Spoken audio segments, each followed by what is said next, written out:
All right, and we are live. Hello everyone. This is the NEP absolute debate. So, for some amount of background, um, I've long been of the opinion that the NEP is absolute. It always applies. There's never a situation where it's good to violate the NEP. There's never such a thing as a virtuous crime, as many people sort of claim. Um, and for the most part, people in my community agreed with me. But Mr. Eduardo here, he's got a dispute, and he's got to uh, give it here, I suppose. Um, but I believe you have a opening statement prepared. So do you want to, I suppose, Yes. give that, or introduce yourself? Say if you got any. I believe you got a TikTok going on. Yeah. My name's Eduardo. I'm a musician who's super interested in objectivism, libertarianism. I've identified as a libertarian for years. Um, I love philosophy, and Zulu's put forth some great arguments. I think I found some errors, and I'd like to go over those today. So I have an opening statement. Oh, also, I'm a state chair for YAL, Young Americans for Liberty. We uh, we push back against tyrannical public policy and bad policy on college campuses as well. I'd be happy to discuss anything about that with any libertarians that might be interested in joining the liberty movement. If you want to DM me afterwards, you can find my TikTok and Instagram and all social media in a link I'll be posting shortly. Sorry, I just got a call. Can you still hear me? Yeah. Okay, cool. I'll post that probably near the end of the debate. But all right, I'll start with my opening statement. I need to preface that the premise of this debate is that Zulu believes that his arguments justify the non aggression principle. I'm taking the negative. Because Zulu's an objectivist, I'll be using my knowledge of objectivism to guide this conversation. Where Zulu has disagreements with objectivist canon, he may clarify. I will be analyzing his argument for the law of the jungle and argumentation ethics specifically, as I believe those are the most important parts of his paper. Before steel manning his position, we need to come to clarity on a few of the terms employed in his arguments. After that, we can get into the arguments. So I'd like to get into some terms first. Before I do that, do you want to say anything? Yeah. Go ahead. Okay. So conflict. It's contradictory action. When two or more actors attempt mutually exclusive action over the same means. Do you agree to that? Yeah. Okay. Rights are conflict avoiding norms. Do you agree to that? Yes.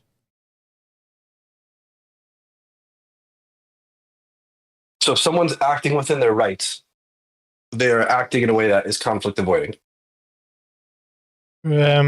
So I think there's a slight potential equivocation there. So the property right itself is a conflict avoiding norm.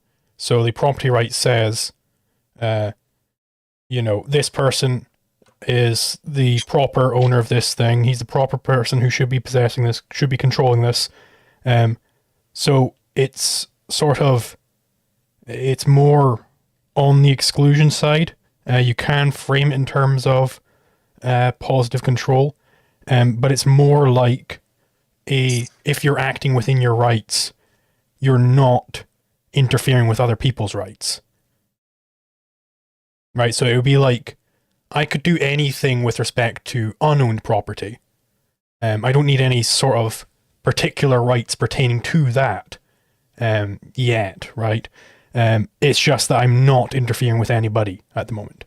I'm not infringing on any rights.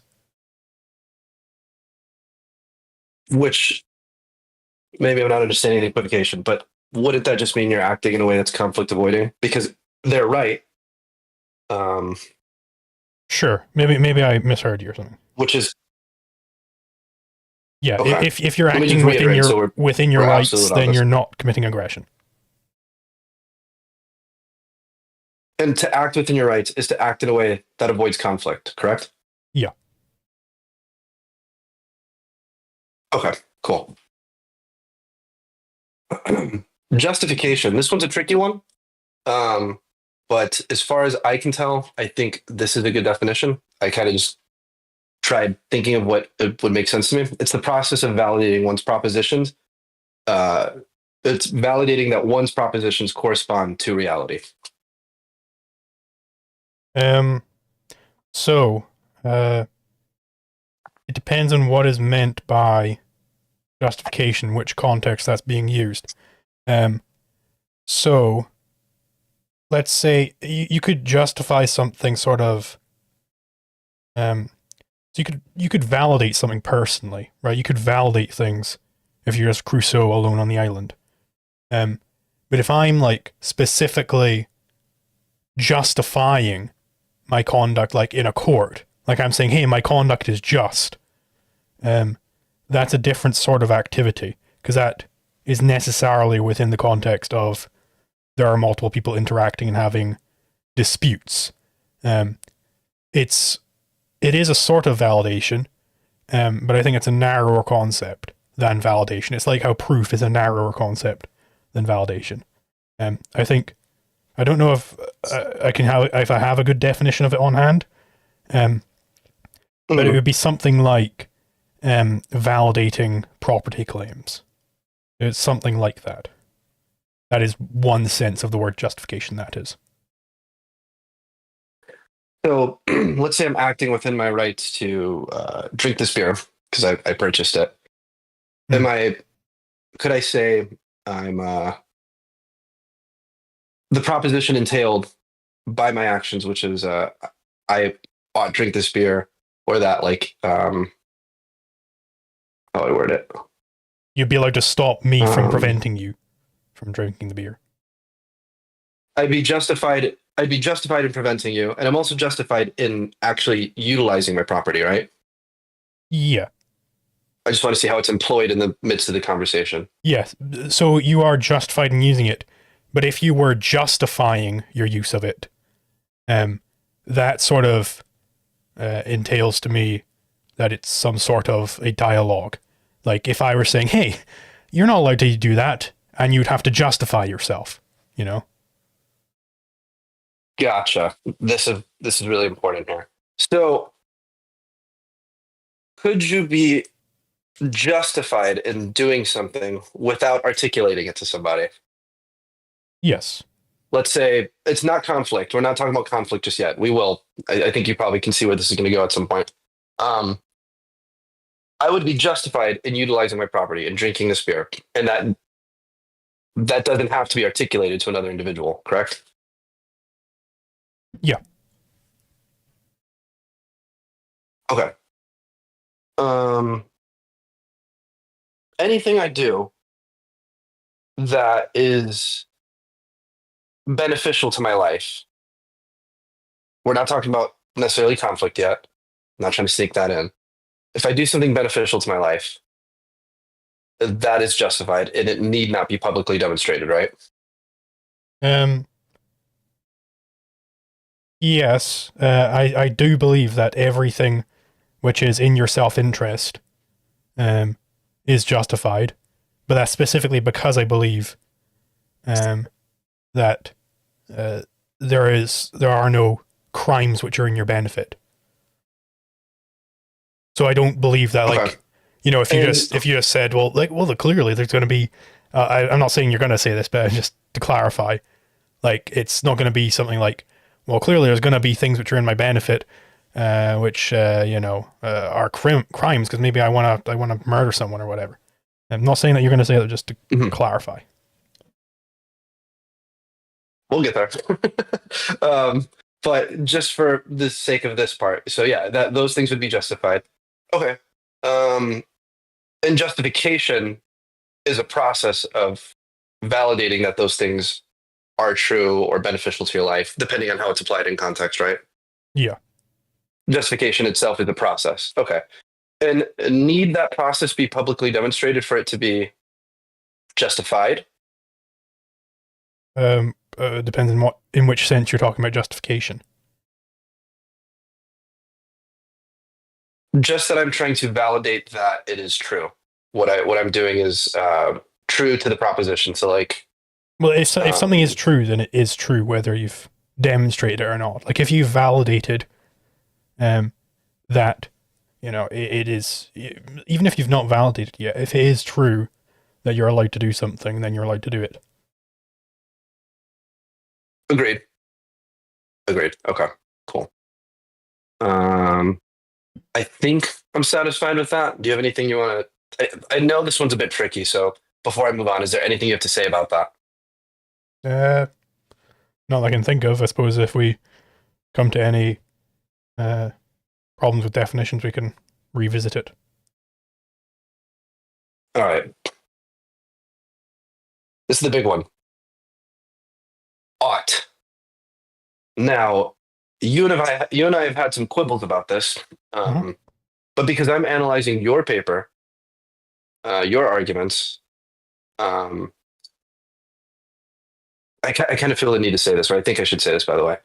For everybody watching, I mentioned I was analyzing Zulu's arguments. This is specifically his paper on the problem of law, which you can also see in his video responding to Tick. So if you guys need any further clarification on this. So ought is employed several times in your argument, whether it be ought or should. I think we agree those are synonymous, right? Mhm. Yes. Okay. So when you employ ought, what do you mean by the word ought? Yeah. So I think it's uh, fairly clear what it means. I know you don't like that. I think it's fairly clear that it's like saying is. It's relating it to reality. It is, uh, what is meant by is. It is. Ought. Um, when you say you should do this, um, you're saying, given my theory of ethics, this is what I think is proper, right? I can give synonyms for days, like this is proper conduct, this is improper conduct, this is, there all that occurs is synonyms. Now specifically, I think that if you should do those things which are beneficial to your life, but that's a specific theory of ethics, of course. That's egoism. There are plenty of theories of ethics Mhm. which say that's not what ought means. They say that, for instance, ought is just an order from God, or ought is just a subjective feeling, or it's something like Mhm. boo murder, right? That's the emotivist type argument. Um, but everybody Mhm. understands what is meant by should in the first place. They just disagree about uh, the specific implementation of it. They understand what the person is saying, right? I think there are a lot of intuitive understandings of that word, um, but I don't believe intuitions validate that definition and the way it's employed. Well, I'm not saying it's Um, based on intuition. To be clear, um, I'm saying that okay. it's based on concept formation. I have looked at a bunch of instances of oughtness, of normativity. I have uh, been able to, to see this in my life and abstract this out. So I have the concept of ought, and I think basically everybody has the concept of ought. But pinning down a definition, that's another thing entirely. Like, trying to pin down a definition of action. It was only just on Wednesday when I was actually able to finally find a definition of action, because Inductica has done some work on that. But I think there was plenty of philosophy you can still do with action just being ostensive. It's just the things that it's just what things do. Action is like how a balloon will float or how a ball will roll. These are all actions. You can just point to instances for the most part. Obviously, it's nice if you can get a definition, but for primitive concepts, you got to just point to instances, and that's what I do with ought, and I think that's perfectly valid. Okay. So 2 points there. I'll rewind a little bit. Like you referenced is that something is, you kind of like just point at it, right? Like this bottle is. Hmm? I think that's different than ought. With ought, as far as I can tell, I don't see what you can point at when it comes to ought. Ostensive, at least the way Peikoff describes it, when you try to define something ostensively, you're pointing at it. You Sure. can't really define existence per se. You have to point at existence. And you can define things that maybe can be explained, like, certain colors. You can describe like the wavelengths of things, specifically, or you can just point at the color red and say that is red. That's an ostensive way of defining it. What do you point to when it comes to ought? Sure. So I'll give you an example. Maybe a child is reaching towards a fire, and I say, no, bad. And I grab his hand. Right? I'm pointing at bad there. If he were to actually touch the fire, he would feel an immediate pain in his hand. And I say, bad. That's bad. Mm-hmm. I'm pointing at bad. Right? I don't have to be, it doesn't have to be a literal physical thing, like how I can point to emotions. I can point to melancholy. Melancholy is that thing you feel when blah, blah, blah, blah. Right? I'm pointing to it in a certain way. I don't have to, from first principles sort of derive what melancholy means. I don't have to measure it or anything. I can just point at it. You can do this with all sorts of intangible things. It seems pretty clear that you can also do it for the concept of should. Because I think every single person who speaks English knows what you mean when you say, or at least they know what you're saying, and you say, hey, you should not do that. They know what you're saying. And 12 people have a definition of ought. Apart from the emotivists, they all have a definition of ought because they think it just means boo, Mm-hmm. right? And yet, everybody who speaks English seems to be able to understand it. So that's pretty strong evidence that it is possible to point at something which we have attached the label of ought to. So when you point at the fire and you say bad, you're deriving an ought from that. I can understand under like objectivist principles, like where you can derive the ought from. Like you ought not touch that. That burns you, hurts you, could potentially kill you. Yeah, it's related from the fact that the should is a species of the true. The good is a species of the true, is I believe Peikoff's way of putting it. That if a child is touching a fire, they have the immediate sensory feedback of pain, and I say bad related to that. So they now know, okay, pain is bad. Bad means pain, and they know what bad is then, right? Because they can feel it. They have this direct sensory input of, holy shit, this is really bad. And this is why the pleasure pain mechanism is the first level of evidence of good and bad. Agreed. Okay, so let me pull up my paper thingy or my opening statement again. So when you talk about ought in these particular instances,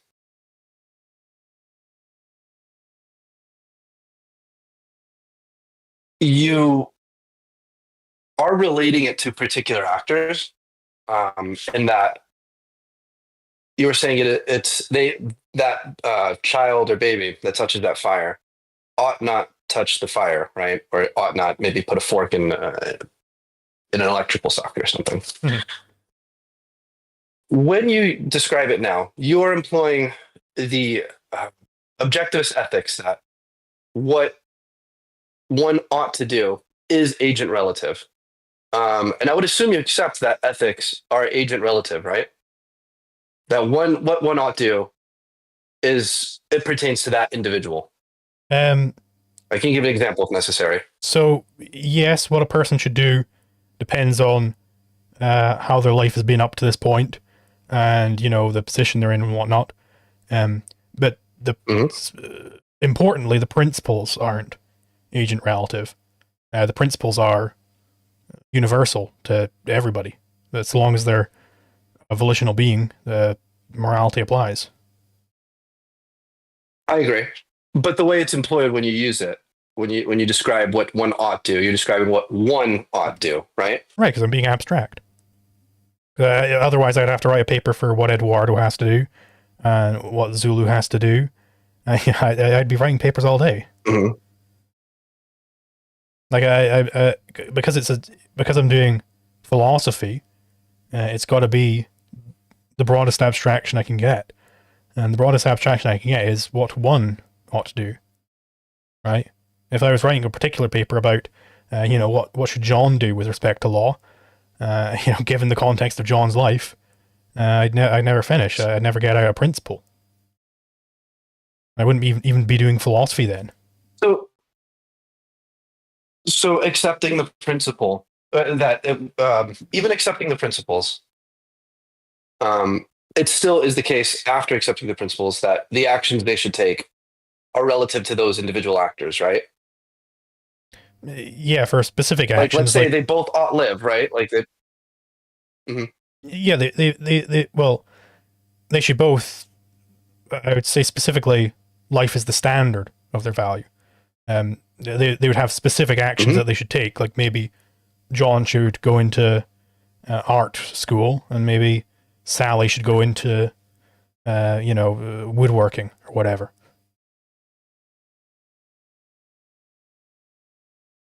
Okay. Okay.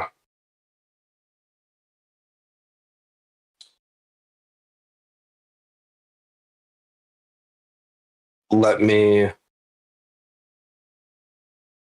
think of how I'm lining this up here. I wish I could see your flow in real time. I think it's delayed by like a minute or two.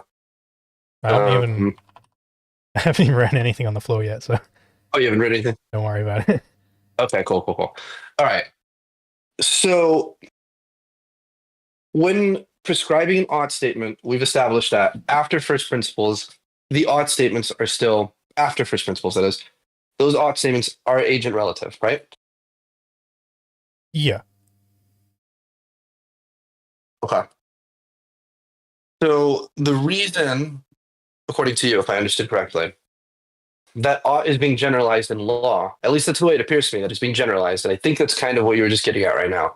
Abstracted from particulars is because you want to deal with the broadest abstractions, right? Because otherwise you'd be working on a million individual cases, right? Yeah, it's like how, you shouldn't cheat reality. You shouldn't try and gain a value by cheating reality.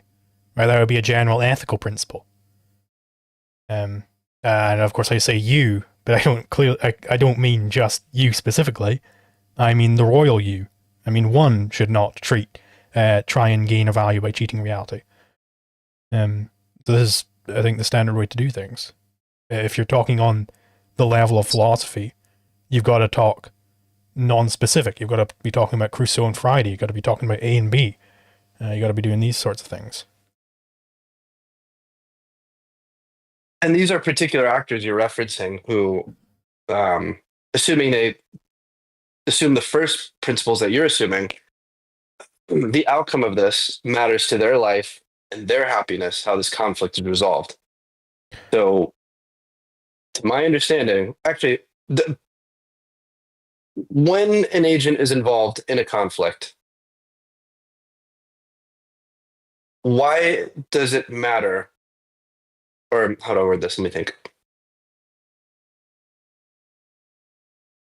Why should it matter to them that you're dealing with the broadest abstractions when they're the ones particularly involved in that conflict? Why isn't it the ought becomes agent relative in that instance?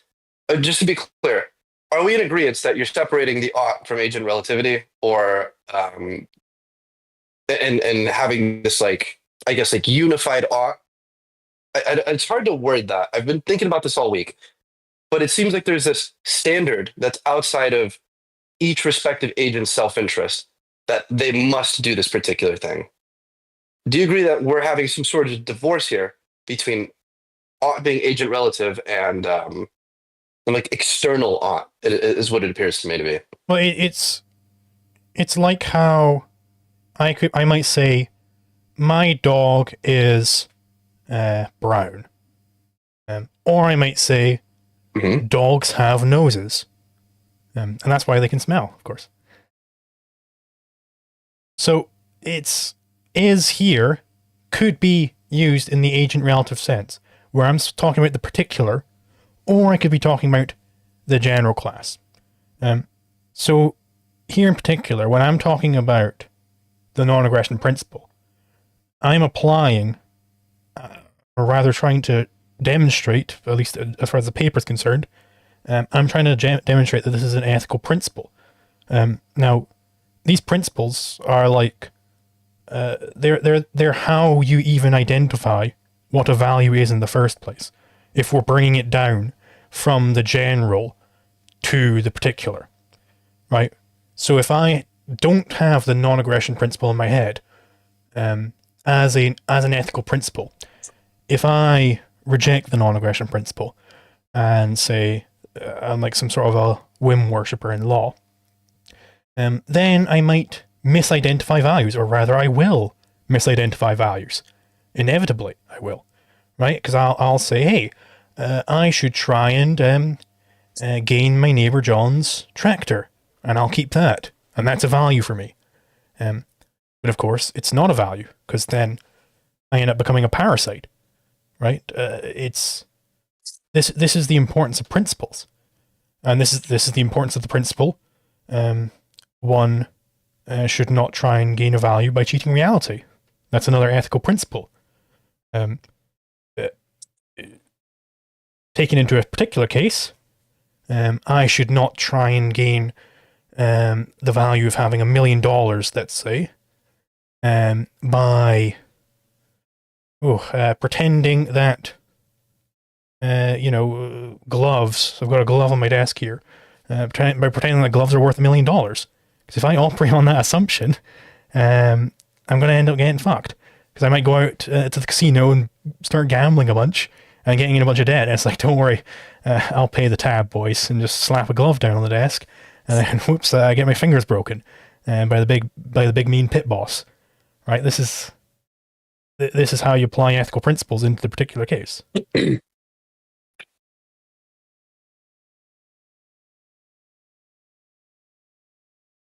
Okay. Writing a few things down here.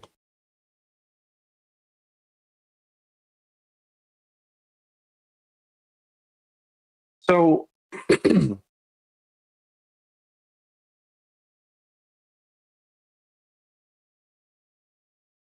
let me make sure I can steel man this particular case. It takes a little bit of thought here, though.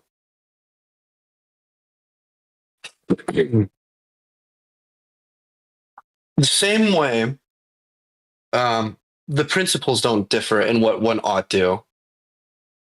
You're saying the same case. It's the same case with law. Um, obviously, like if I choose to live, let's say as an objective, if I choose to live, well, then I ought not do 10 grams of heroin right now. That principle applies to everyone that chooses to live. You're saying this is the same case with law. Yeah.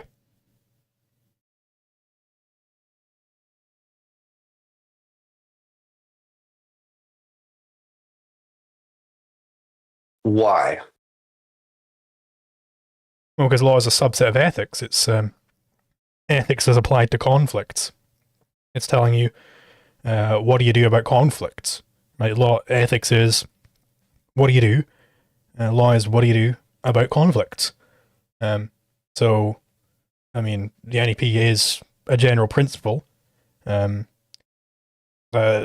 is such a thing as scarcity, and so you can get into conflicts as long as there's multiple people on planet Earth. And there are 3 possible options that you can deal with, 3 possible types of principle you can have, and only the NEP is actually tied to the nature of man. Only the NEP recognizes that you can't gain a value by cheating reality. Only the NEP recognizes that causality is a thing. Only the NEP recognizes that you can't just cheat your way through life and expect existence to conform to your wishes. Only the NEP does that. So the NEP is a general, ethical, and legal principle.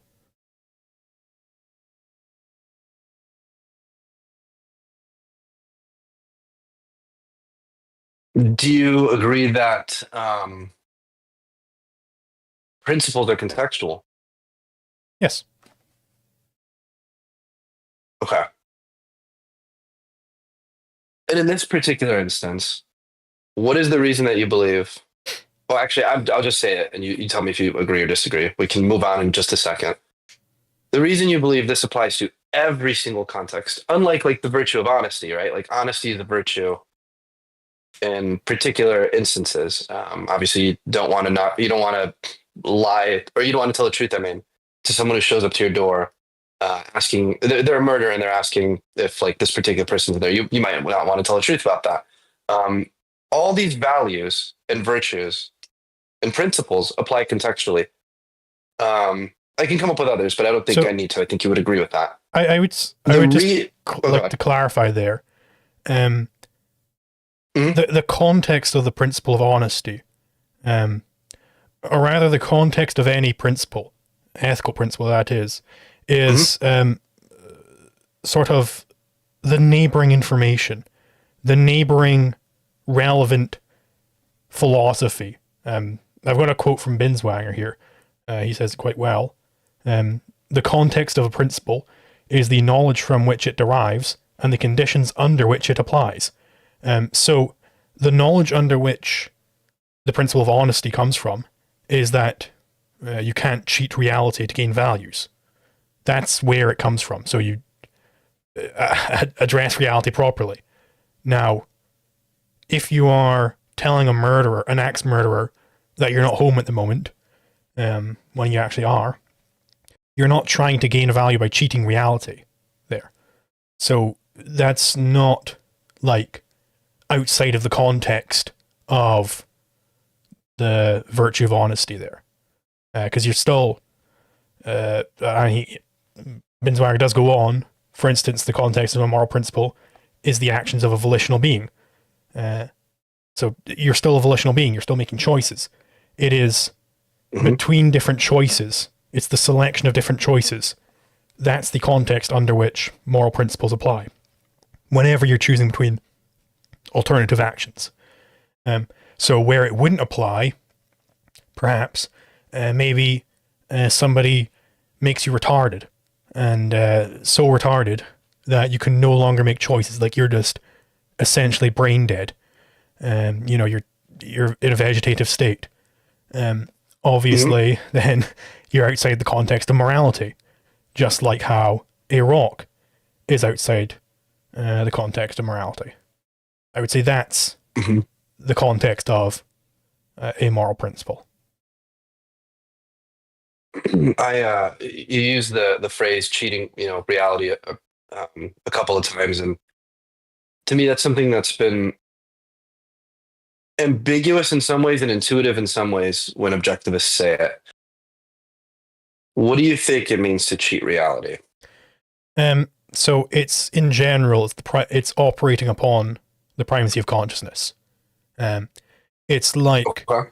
uh, you know, if maybe I've got a test tomorrow, and my friends want to go out and party, um, but I know that this test is really important. I've really got to pass this test. Um, but I say, you know what, I'm just going to go out and party anyway. Who cares? Um, in a certain sense, I'm not being honest there. I'm trying to cheat reality. I'm trying to, because let's say I'm still thinking that I'm still going to pass this test, even though I know that I haven't studied enough and I need to still study tonight, right? And I need to get some good rest. Um, I'm expecting an effect without the cause. I'm expecting to pass the test and get everything that implies without doing the work for it. So I want the value. I want to gain whatever the test would get me, without Okay. actually going for it.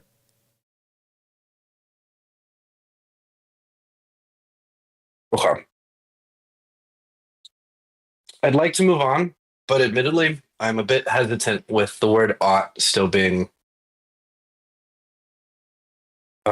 slightly ambiguous, but let me try to make sure we're on the same page here.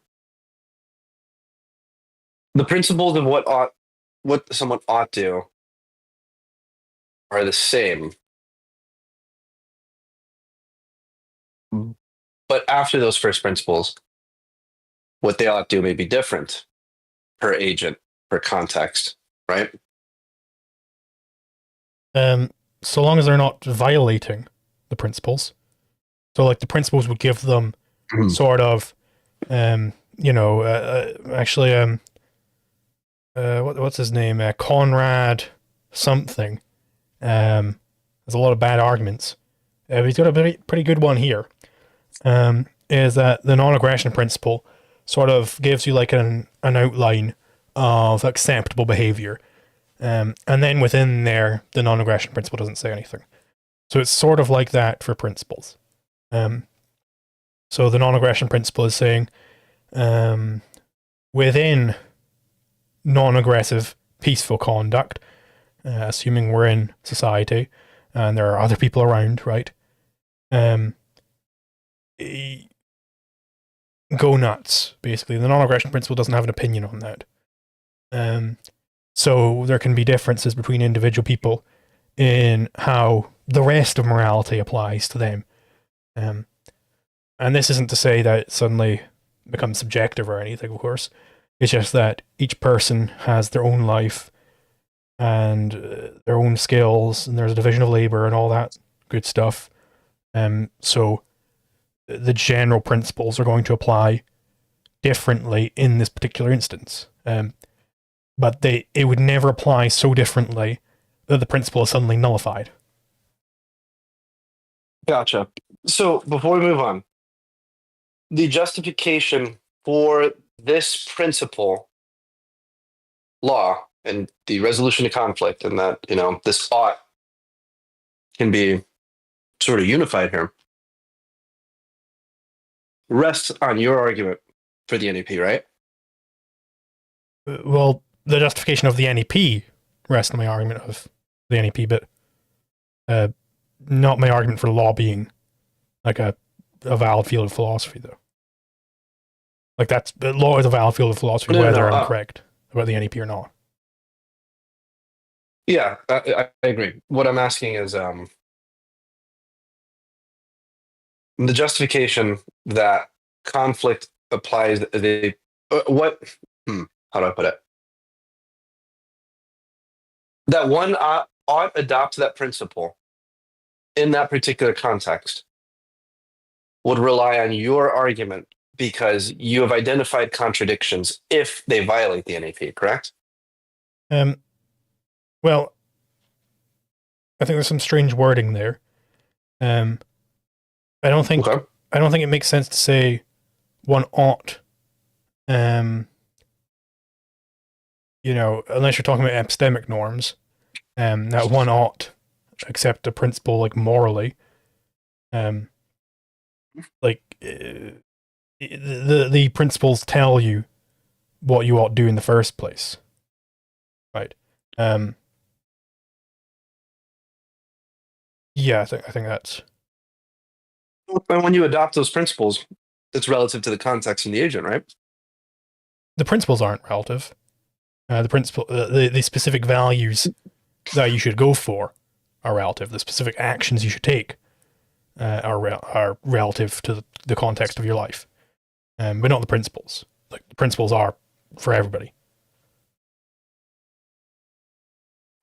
All right. I think we're going to end up revisiting this, but that's okay. Okay. I'm ready to get into the law of the jungle. I'd like to steel man your case if that's okay with you. Sure. Okay. There's a little bit of paraphrasing going on. I skipped a few lines. It's not out of dishonesty. I just didn't think it was relevant. So I'll relay it to you, and then I'll give the contradiction explicitly. For the law of the jungle is when conflict engendering norms are universalized. And to quote you, if there is some dispute between A and B over who should be the one to control a given property, then both A and B must presuppose this to be the case. A is asserting that though B might be actually... Mhm. This is per your paper, not the tick video. Yeah. Just to be clear. If there's some dispute between A and B over who should be the one to control a property, then both A and B must presuppose this to be the case. So specifically the this that they're presupposing is that they should be the one to control it rather than the other one. Rather than that I agree with that. rather than conflict engendering norms are universalized. That's what it sounds like. No, I'm with you. Sorry. My apologies. So the conflict engendering norms are universalized is the what the law of the jungle is, and then your elaboration. Mm-hmm. That's my fault. So to get into your elaboration on what the contradiction entailed here. If there is some dispute between A and B over who should be the one to control a given property, then both A and B must presuppose this to be the case. A is asserting that though B might be able to actually obtain control, it would nevertheless be the case that A should be the one to control it. And similarly, B is asserting that though A might be able to actually obtain control, it nevertheless be the case, or would nevertheless be the case, that B should be the one to obtain or to control it. So this mere possessor ethic, which law of the jungle asserts, would require a conflation between the concepts of ownership and possession. Mm-hmm. Skip forward a few lines here, and I say, we saw above that both A and B must presuppose this distinction between ownership and possession. They're saying that they should control the item, which implies that they have a right to exclude other people from using it. The contradiction here, this is me now. The contradiction here, and I'm asking for your agreement or disagreement here. The contradiction here is that P, there is no ownership, and P, there is ownership. And this there is ownership claim that is contradictory arises from that the fact that the aggressor asserts, though you might actually be able to control X, the means, I should be the one to control X, which via your argument necessitates or implies an ownership claim. Am I correct in that? Yes. All right. You might want to, let me look at your flowchart. Have you said anything on the flowchart yet? Yes. Okay. I think this is important if you want to really get on the flowchart. So when so B is the one with the stick. I might change the scenario to kind of get my point across in a second, but I think we can start with the simpler one. B has the stick, and when A tries to take the stick and says, I should be the one to control it, you believe this is an ownership claim, right? Yeah. Okay. Per your definition of ownership, which you agreed to in this debate, actually, we didn't go over ownership. Let me run that by you now. Ownership is the right to exclude, right? Well, there are a few different ways. My fault for not giving you that definition earlier. Yeah, so there are a few different ways to put it. You could also say right to control, right to exclude. Stuff like that. It's all pointing at the same conflict. It's all pointing at the same concept, I should say. Sorry. Cool. So that one presupposes they ought control it. That necessitates an ownership claim. Per your definition you just gave now, which I think we can use right to exclude, right to control. Was there a third one you said? Right to exclude, right to control. I don't think I gave a third one, but they should win in the conflict over it. Okay. It's all the same thing. So saying that, okay. I don't know about the last one you just said, but we'll keep that there. Would it suffice for me to use ownership when we reduce that concept? Ownership means the right to exclude. Will I have to say the right to control again, or will it suffice for the sake of this discussion to say the right to exclude? Yes, but I do believe they are completely analogous. And in certain contexts, it's easier to use Okay, different that's fine. definitions. But I mean, I imagine we can go with deus here.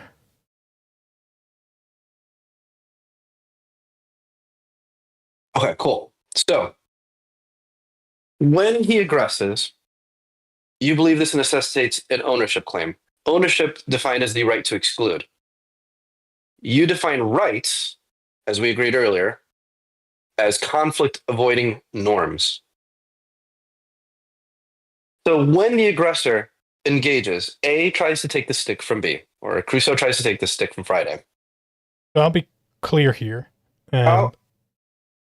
Mhm. Rights as conflict avoiding norms is the definition when you're in Austrian legal theory. A is using a broader definition where it's just like, I should have the right to do this means I am allowed to use force to enforce that this happens, is basically what it's saying. So A having a right to X means A is allowed to enforce that he gets X. Sorry, I should have been clear about that. Let me chew through that one because that's not the way I assumed it was being used in your argument. I understand it came from Kinsella, but I assumed some of the modification or at least paraphrasing you did would imply your terminology here. Do you object to your definition being employed here of rights? Well, yeah, because A isn't actually saying that it'd be a conflict avoiding norm if he gets it. He's just saying, gimme, gimme, gimme. And then in that okay, so So like, okay, so it's in not this actually his particular right, context, you just is the thing, but he's claiming it as a right, sort of, you know? Like, that's sort of where the different definitions are coming from. Rights, as claimed in general, are always just, I can enforce this thing. Rights as they actually are, if you have sound legal theory, they're conflict avoiding norms. okay. So when right is being employed in this law of the jungle argument, it's means that he should be allowed to do so. Yeah, it's something like A is claiming that he should be allowed to enforce his claim over it. And by allowed to enforce, do you mean that the other should not fight back? Yeah. Like All right, let's one move way you on from could the stick put example it to is that A is saying I should be allowed to enforce this exclusion. I should be allowed to exclude you from this thing.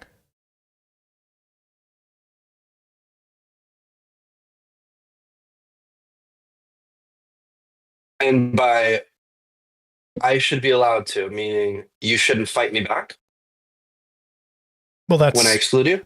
that's entailed by exclusion, right? If I should be allowed to exclude you, if I should be the one to control this thing, then I necessarily hold that you should not be the one to control this thing because it's scarce.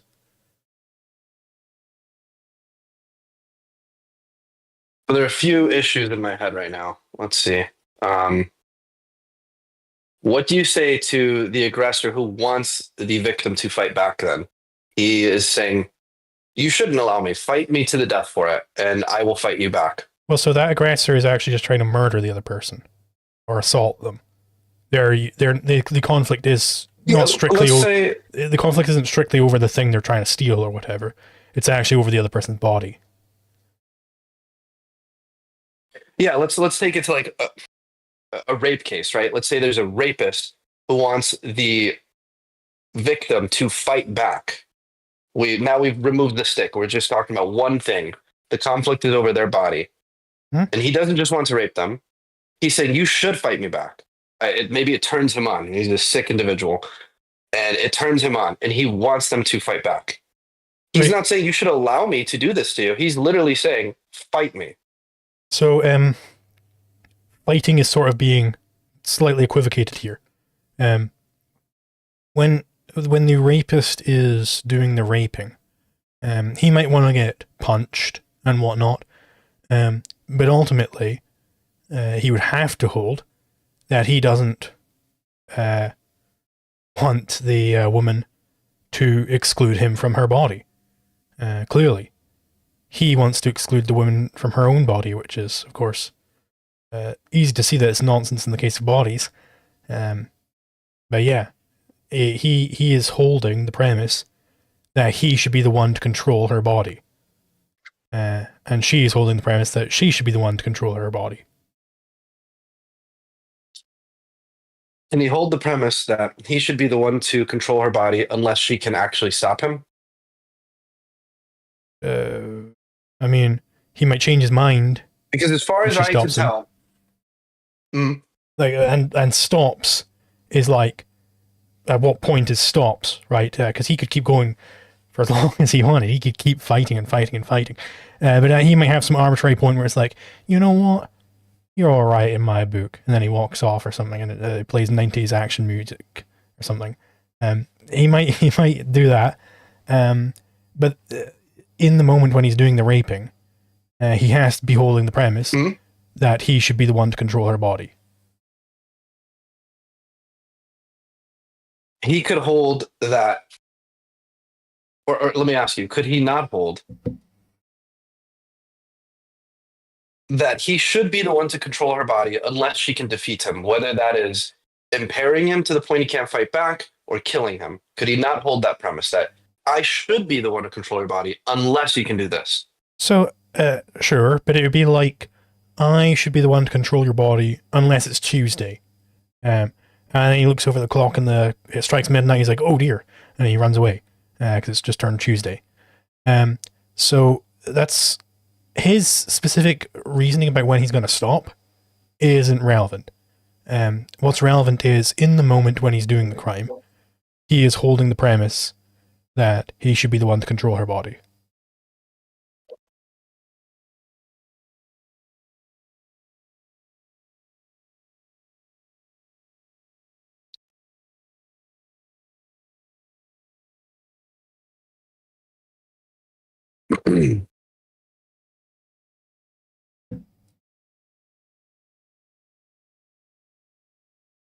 And by should be the one to control her body, I'm going to rewind a little bit just so I can connect these dots. Let me actually take a look at your flow chart, even if it's delayed. I think it's still delayed, but didn't move on to this particular section, did it? I just haven't written much. That's okay. Okay. So let me preface it with this. Do we agree that when the rapist commits his crime or his action, I should say, all he's presupposing is that he should control the body, not that the victim should resist him and prevent him from controlling the body. So that he should control the body implies that the other person should not control the body. So he's got to hold both of these. Or else he's just holding a straight contradiction where it's like... He's got to hold both of what again? He's got to hold both that he should control the body and that the lady shouldn't control the body.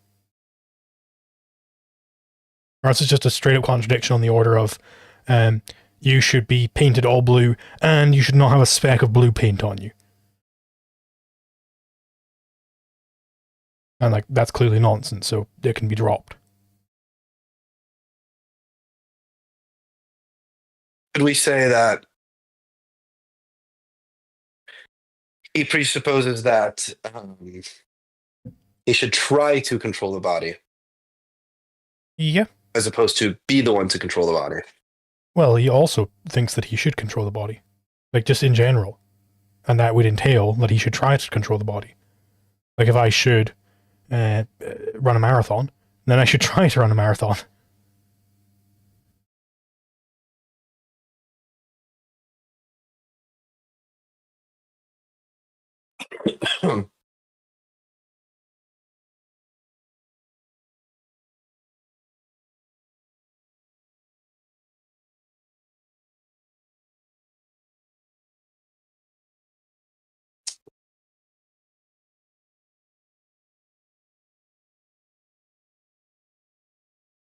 So that'll work. Let's refer back to should and I'm thinking. Let's refer back to should and ought. Sure. When he says, "I should be the one to control the body,"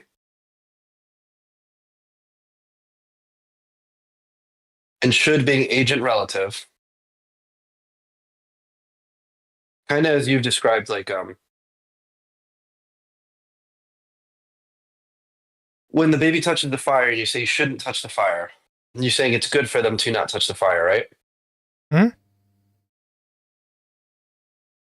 So that both agents in that moment can say it's good.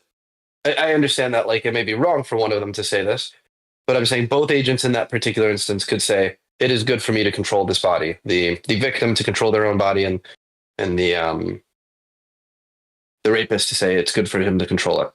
Yeah, I mean, I imagine that both of them would hold those premises.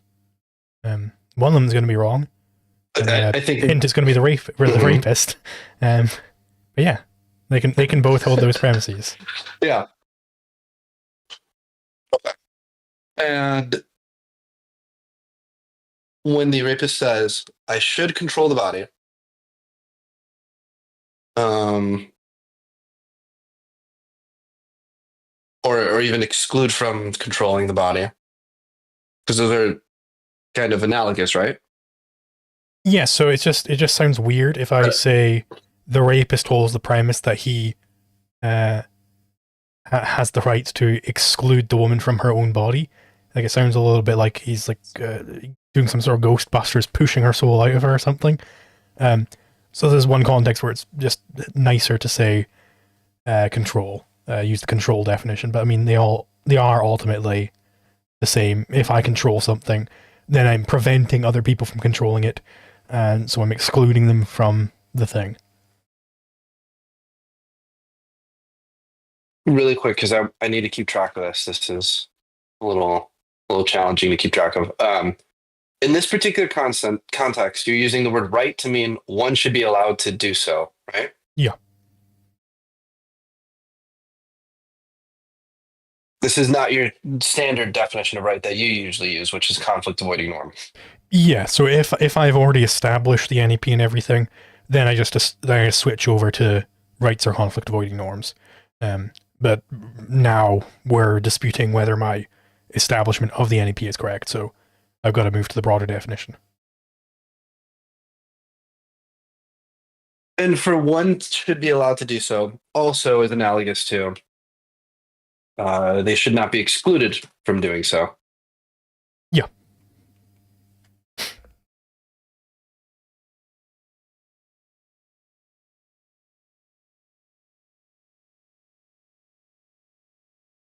Okay. I'm going to keep track of some things here. All right. So if right doesn't mean the same thing you usually mean, that it's a conflict of an avoiding norm in this particular context, what does ownership mean in this particular context? So ownership is the right to exclude. I was fine with that definition, um, or the right to control, because ownership really it's pivotal on what you mean by a right. Ownership is just I should be the one to possess this thing, for whatever reason.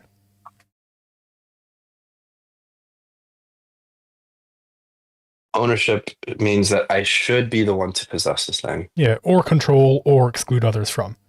It's all the same sort of thing. Yeah, I think I should be the one to control is fine. I think only. Nope. To control. So I had a very particular understanding of this based on the terms you used. Could you clarify for me where the contradiction is entailed again now that I have a new understanding of the terms? Okay, That right means you should be not excluded from doing so. Ownership means I should be the one to control. Where is the contradiction entailed in the law of the jungle then? so specifically, if you have a mere possessor ethic where possession is just the same as ownership, um, that would mean that if B came along to A stick, I'm going to switch these around by the way because I'm going to run down the alphabet. So A is the initial possessor of the stick. He is the owner of the stick. Nobody else is around, and then B comes along, and he takes the stick off of A. Then that implies that B is now the owner of the stick. Okay, but let's look at this conflict a little more closely. As they clash, A is presuming that even if B is able to wrestle it off of him, that A would still own the stick, i.e., that B would possess it, but A would own it. Okay? And B is also assuming that even if A is able to keep the stick, that B should have that stick. B would still own it, i.e., A would possess it, B would own it. And the same would be true if C tried to take it off B, or if D tried to take it off C, and so on and so forth. So, in all instances, both parties are assuming that ownership is different to possession.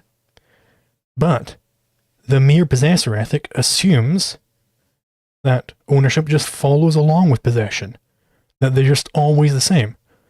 So the latecomers necessarily have a contradiction because they are adopting a mere possessor ethic and that they should nevertheless be the ones to actually own it if a later comer, even later than them, came along and tried to take it from them. Right? So B is saying like, hey, yeah, no, the latecomers, they have just as much of a right, even more of a right than the first comer, and then he snatches it off of A, and then he gets like completely dumbfounded when C comes along and tries to take off him. He's like, whoa, whoa, whoa, what the hell's going on here? I got here first. It's mine.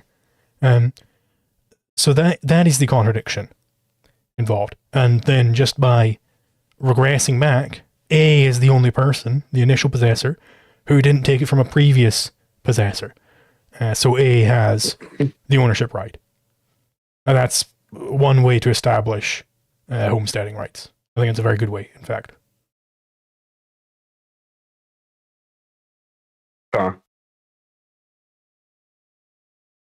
Ownership means I should be the one to control in this particular context, and possession just means that they are controlling it, not that they should be the one to control it. Yeah.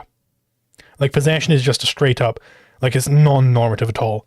It's just, right now you're possessing that white jumper, for instance. Now, maybe I hold that I should possess that white jumper, but I don't. You possess it.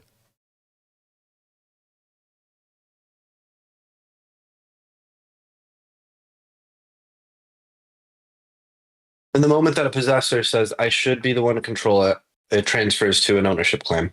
Yeah.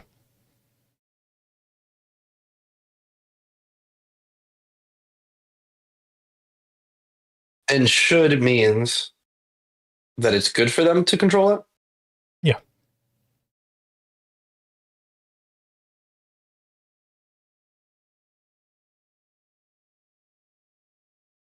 Okay.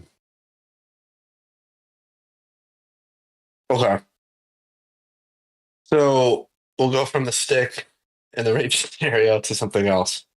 There's a life-saving medication that A and B both need. B is the owner of. No, sorry. B is the homesteader of the medication.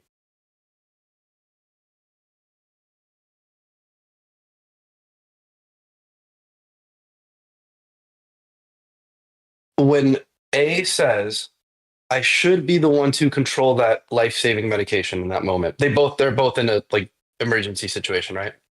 Mhm. Both are in that particular scenario. And A says, I should be the one to control that life saving medication. Reducing that sentence down would mean it is good for him to control that life saving medication, right? Yes. Because that's what should or ought means. Mhm. So both in that instance could say that it is good for me to control this life saving medication. Um, And I'm not seeing where the contradiction is at. It seems that they can both say the same thing and be consistent. Not given the fact that one of them actually owns it. Hint, it's B. As B homesteaded it. So it wouldn't be the case that A could just say, "Yeah, it would be good if I controlled that thing." Um, that would be false. You'd be wrong about that. I mean, they could both say it in like a that sort of Mm-hmm. sense, but one of them's wrong. It's A that's wrong. As with any scarce resource, one of them's going to be wrong if both of them are saying they should have it. Well, let's try to refrain from saying they should, just for the sake of clarity. Both can say it is good for me to control it. Let's just keep it to that. Let's keep it reduced. Well, they can both say it, Why can't A? but one of them's wrong that it'd be good for them to Well, that control is it. what. Why would it be bad for A to control it? Because B didn't give his permission. It's the same reason why it would be bad for John to rape someone. Bad for him to control that body. Oh, wait.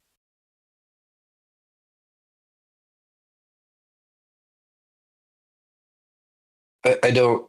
I don't know that it's the same, but I don't know if it's They're both necessary to aggressions. explore for this particular situation. They are, but maybe in that circumstance, that aggression didn't save his life. So in this particular instance, I mean, they maybe it does. both need this life Maybe saving he's got a medication. certain disease that fans the channel know. A disease where if he doesn't rape a woman every week, Well, he dies. well, because we're operating under objectivist premises, um, it is, as far as I can tell, it's impossible that a disease of that sort would exist. The same way it's impossible, like when you use the candy bar Martian dilemma, like you don't genuinely believe that aliens could show up and vaporize the planet if you don't steal a candy bar. That's just like a means of demonstrating how committed you are to the principle. There are such things as invalid hypotheticals. There is no disease that I know of, at least, that would require you to rape somebody. But there is a circumstance where both people maybe need a life-saving medication. Maybe it's that thing that saves you from a fentanyl overdose. Maybe it's insulin in that particular Oh, moment. okay. Hold on. Um, Let's go with the Narcan example. So these are both drug addicts, Narcan, thank you. and they both drugged themselves Hmm. up. And then A is saying, "Oh no, I've drugged myself up, and now I need B to come and save me." Yeah, that's basically how I see most of these emergency scenarios. Is some bumbling fool bumbles his way into a situation where he's suddenly faced with life or death, and he's expecting normally a far more capable person to save him, and the prescription is that he should be allowed to aggress against this far more capable person. And I say no. I say if you bumble your way into some bumbling fool scenario where you're about to die, then you've made your bed there. Uh, all you can do left is try and stop being a bumbling fool and get your way out of it, or keep being a bumbling fool and sleep, and then sleep forever. It's not anybody else's Okay, job to save you. let me give you a particular scenario that I think could be realistic. You would agree that the only reason to prepare for a particular scenario is that you have evidence that that particular scenario could come to fruition, right? Like you don't generally carry adrenaline in case like your heartbeat is so low and you're about to die. You don't generally carry. Um, But I do generally carry a phone which has access to an ambulance where they could save me. Yeah, but there's little guarantee that in a given Like if I was circumstance, going the out into the ambulance will get to woods, you within a certain time frame in your life. like if I was going out into the Hmm. middle of nowhere, where it would be like genuinely like a long time. I mean, I've done this. I've gone on like long hikes and long camps and stuff, and I always bring like a stacked medical bag with me. Like it's fucking huge. This thing. Um, Gotcha. it's like the biggest But first aid let's kit you've ever seen in say, your life. let's I bring this all the time because, I'm not one of these morons who just goes out into the mountains and then requires everybody else to come and save them, and then claims it was unforeseeable. Like who could have foreseen that there'd be a snowstorm coming in? It's like, well, motherfucker, I did, as I stayed inside. let me give you the circumstance then. You probably often go out for drinks. I don't want to say often, but like you go out for drinks with friends sometimes, right? Yeah. If a bad actor were to show up to the bar and drug two people, one has a life-saving medication, you didn't, or maybe we'll separate you from this because I think that might muddy some things up. A and B both go out to have some drinks where they usually go. They have no evidence that there is a bad actor. But then one day, maybe it's the bartender, maybe it's a third party who's never been to that bar, he drugs both drinks. Now you're in a circumstance where you didn't have evidence that you should prepare to bring Narcan to that situation. Do we at least agree to that that is not an invalid hypothetical before we move on? Well, it's definitely possible that you show up to a bar, um, and you get drugged. Um, what I generally with these hypotheticals, if we're on the level of Hmm. like really, really interrogating the ethics, like deep, deep, deep, deep, deep interrogation here, and we want to be really fucking Hmm. pernickety, um, I don't think there's such a thing as unforeseeable, that you just couldn't have possibly foreseen that this would happen. And I also generally don't buy in the context of real life. If we wanted to have it be realistic, I don't buy that it's just well you just couldn't survive. You just couldn't possibly survive. I can tell you why I don't buy it. You've looked at my stream here. I imagine you've seen this heading called Hugh Glass. It's this guy. He's got a fucking crazy ass life. He fucking escaped from pirates. He fucking was captured by a bunch of Indians. He joined a. He managed to barely escape. His best friend was burned alive in front of him. He joined some expedition. Got mauled by a grizzly bear. It's the guy the Revenant was based on. This grizzly bear is like tearing this guy's flesh off. His compatriots barely kill this bear, and they're just like, okay, well, this guy's fucking dead. Let's just leave him here. And he wakes up like a few days later, like crawls his way to the river because fucking half his body isn't working anymore. Like catches a fucking fish, eats it, rolls over on a log a few times to get some maggots on his back so he doesn't get infected. Crawls hundreds of miles down the Yellowstone River, gets attacked by Indians again. Like this guy is like, and he survived after all of this shit. Like this is like a 6 month period of his life, and like this is just his Hmm. entire life is like this shit. Like so, I don't buy. Generally, I don't buy these like armchair. Well, this is just metaphysically abnormal. This is just an emergency scenario because I think it's giving license to basically just well, this is so difficult right now. I'm gonna switch off my brain and not bother anymore. Just this once, I'll give myself a treat, and I won't have to be guided by principles anymore. And I guess I'll get through this emergency situation. That's what I think the effect is, and that's why I'm so So you're saying particular about always no, don't steal the candy bar, don't do this, don't do that. You've got to really hammer that in because this is the effect of it. Is you forget about Hugh Glass. when you say um, shut off your brain, you're saying act on a whim, arbitrary decision, right? Yeah, it's like I imagine the horrible outcome of Joe Smith, who Mhm. he buys the argument like, well, I guess there are some things called emergency circumstances where you can just do whatever you want and moral principles no longer apply. And Joe Smith, suddenly he feels some turbulence in the plane. He's like, oh, Jesus Christ, in an emergency circumstance. He starts raping the woman next to him.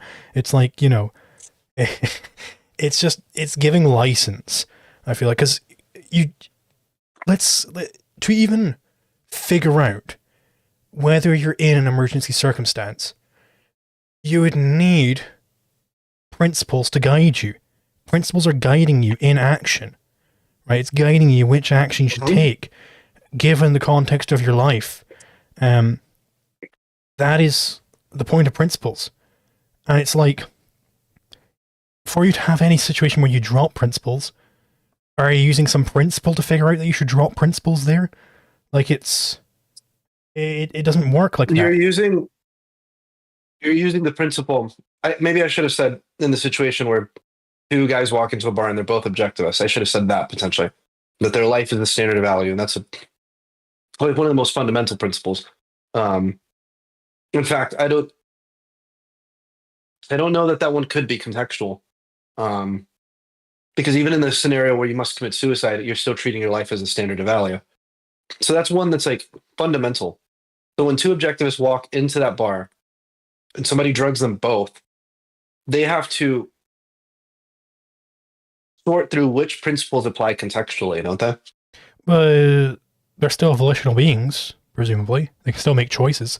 Yeah. They can choose between Yeah. specific actions, so all ethical principles still apply. Well, those actions would be relative to the principle that applies to that particular context, right? All ethical principles apply to that context, because ethics is always operative in telling you what you should do, specifically which action you should take. And by the way, I don't think that death is an action, as an aside. So I don't think you can choose, but I don't think the alternative is I will choose to steal the medicine, or I will choose death. Because death isn't an action. It's I will choose to steal or figure it out. Something else. I don't know. Make like Hugh Glass and survive, I guess. Okay. Did you say Hugh Glass to survive? I said make like Hugh Glass, Mr. Revenant. Oh, okay. Gotcha. Okay.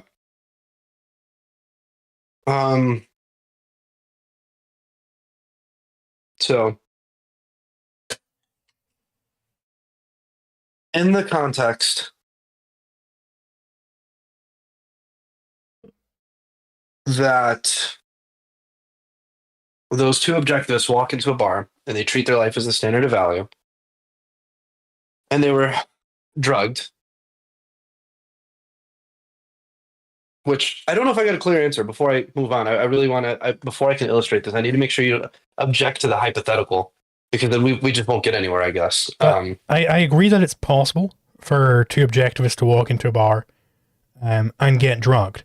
Now, to be clear, not just metaphysically possible. I mean that, like, it's not that crazy to believe that at some different bars psycho across the world might, that, like, people do this. You have epistemic I mean, evidence. I've been drugged before.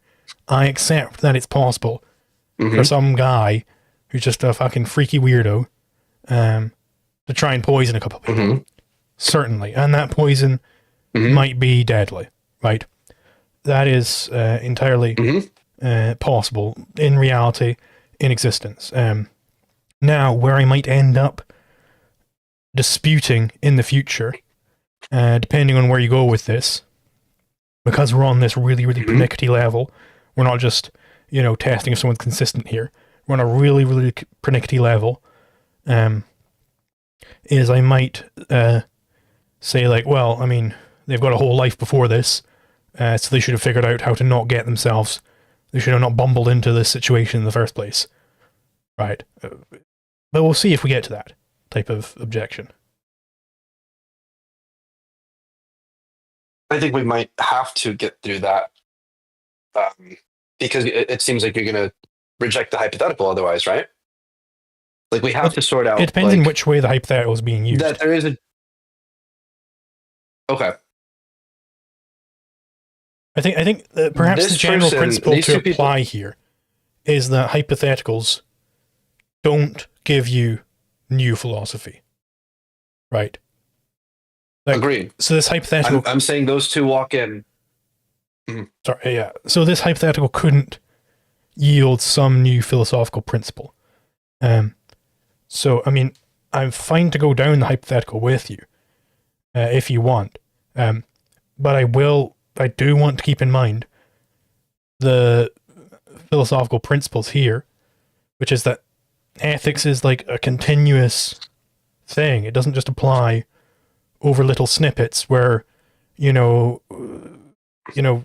what's the term in media? Cold open, right? It's not just a cold open. We find ourselves stranded on a desert island, and we just got to rape someone for coconuts or whatever. Like, this is ethics is, well, how did you fucking get there in the first place? You know, we can't just instantly cut to suddenly two fucking people are about to fall off of a cliff unless they grab on to my big giant cock and really hurt me.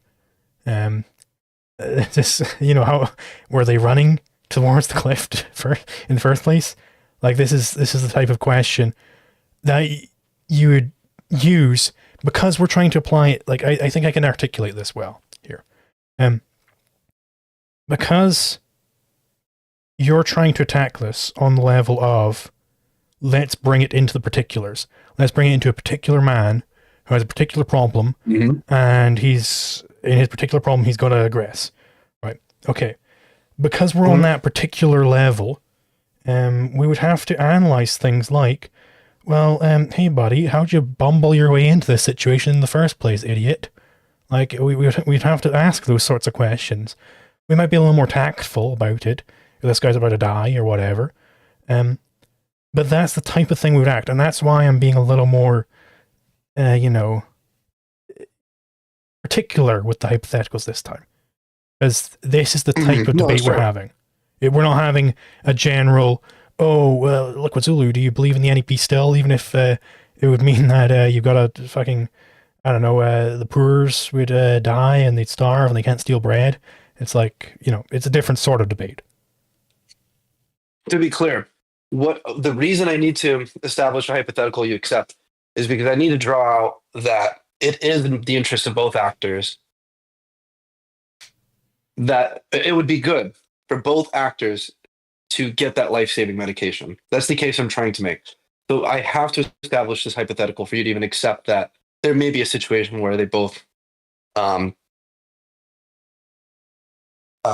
that it's good for them to have that life-saving medication. How about this? Right? Guy discovers the cure for cancer, and he's only made enough for one amount of the cure, and this other guy is about to die, and the guy who invented the cure, he's also about to die of cancer, and he wants to use it on himself, and the other guy also wants to use it on himself, because there we could imagine that there was some fully moral life up until that point, but they weren't spec'ing the same thing, so you could try and use that. Yeah. Okay. That's a very good one. Okay, so the guy develops the cure to cancer, and A needs it, right? It would be good for both of them to have that medication in order to save their lives, assuming they both have cancer, obviously, and it's terminal. It would be good for both of them. Am I understanding you correctly in saying that no conflicts of interest exist in that particular instance, or that they shouldn't exist? I'm not sure what that specific terminology is, but I would say here, but neither A nor B accept the position that it would be good for both of them to control it. Like, neither of them think that. Yeah, of course. Yeah. Only A thinks A should control it, B thinks B should control it. Okay, so if neither of them think that, and you think that is true, then do you think they're both acting in error?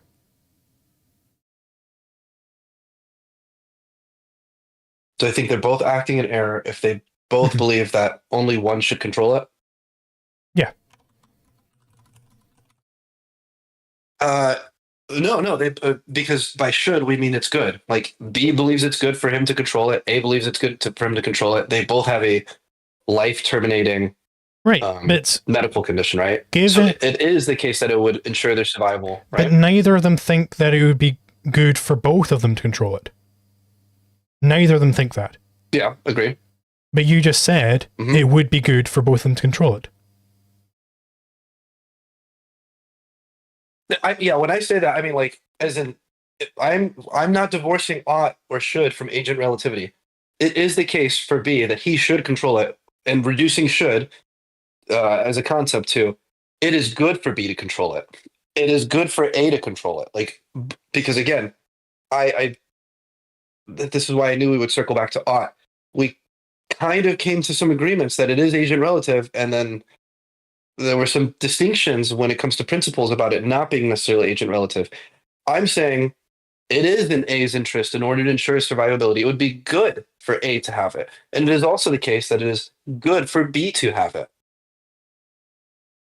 That's what I mean by should. Again, we're reducing the concept of should to it is good for, which so far you've kind of agreed with.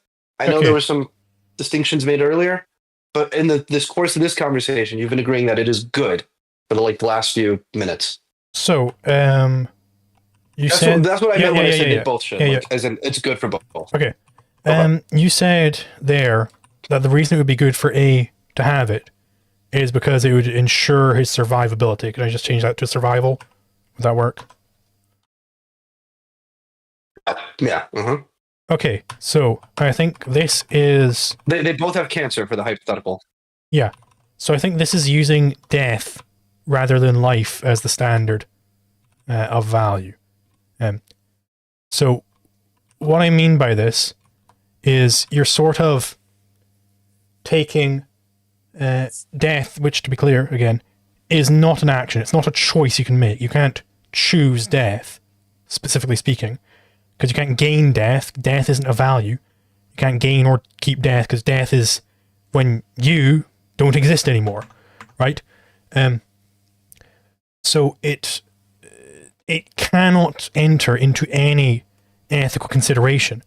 So what survival as the goal means is you are taking the absence of death.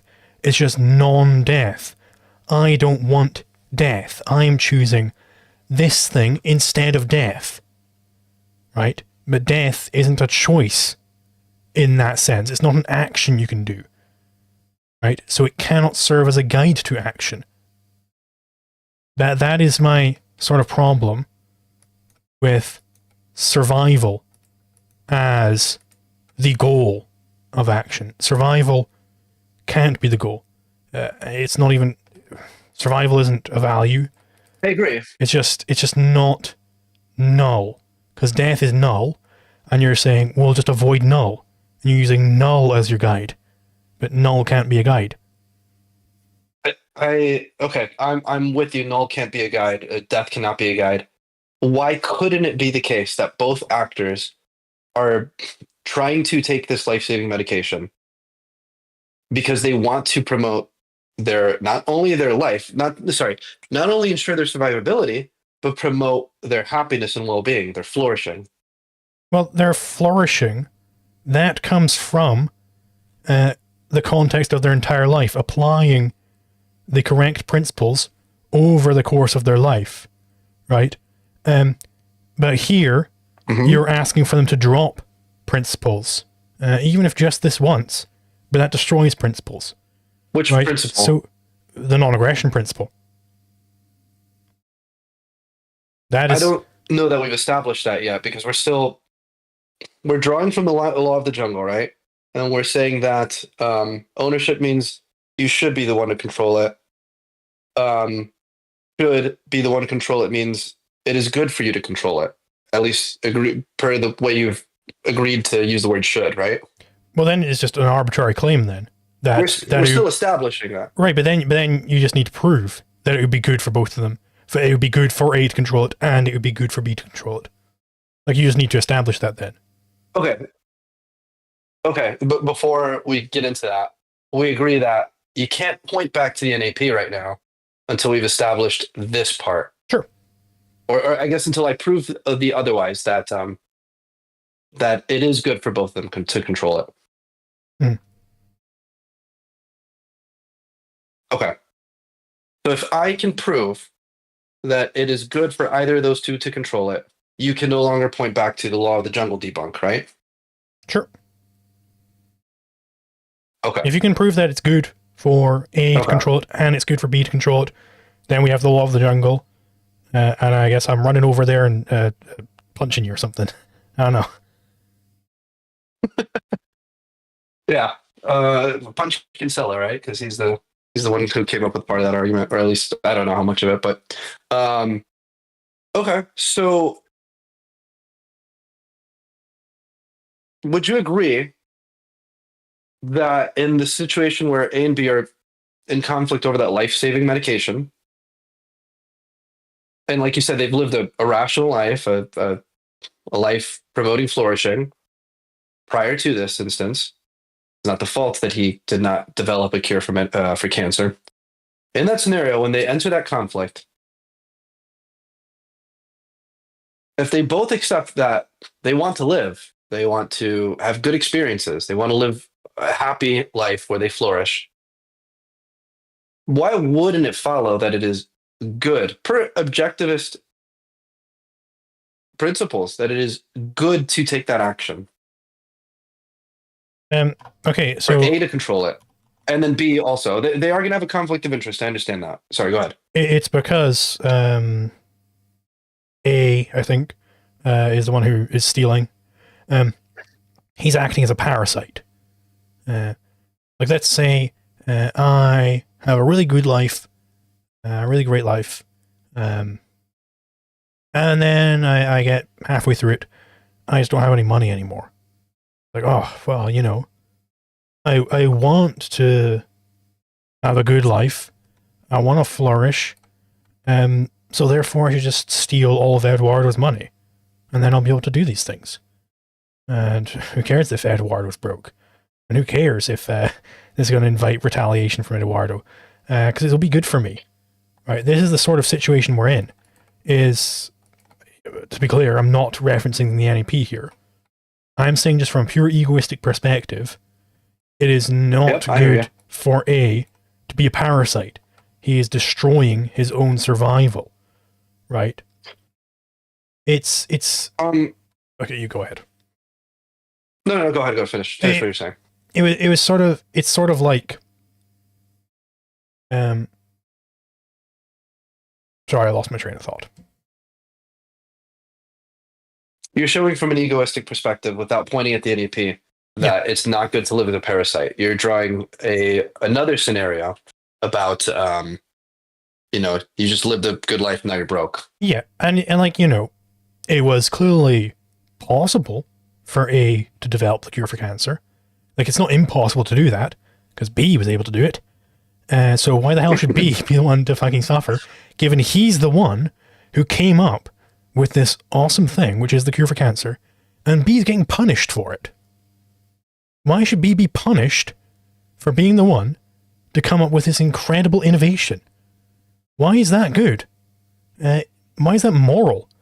For A to come in and say, hey, mister, you owe society. You owe me because I didn't come up with it and you did. That's altruism. Because I didn't come up with it, so, you owe it to me. I think we could get into a quibble about the word owe, but I don't know if that's necessary. I don't think he presupposes that he owes it to him. He's just presupposing it would be good for him to have it, even if it's at the detriment. It's to the detriment of the other individual. He's not saying you owe it to him. He doesn't think that. Would it be good for Dagny? I'm going to use a Atlas Shrugged reference here. Would it? I assume you've read it, right? Mm-hmm. Yeah. Would it be good for Dagny? We read it together. Sorry? Oh, yeah, of course. Sorry, go ahead. I said we read it together. Would it be good for Dagny to have John Gott's engine? course, yeah. It would? Even if that meant the destruction of John Galt. Um, why would it mean the destruction of John Galt again? Because Because everything. she was definitely seeking the engine, right? Right. Or the motor, I think it was. But in the story, she's wrong to do this. This is presented that way. I mean, maybe you have a pro-early Dagny interpretation here. But I always thought it was pretty clear that she should have shrugged. Atlas should shrug, right?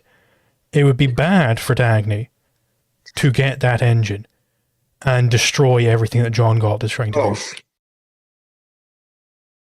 Yeah, okay, fair enough. She had a circumstance which would have been better if she took that alternative.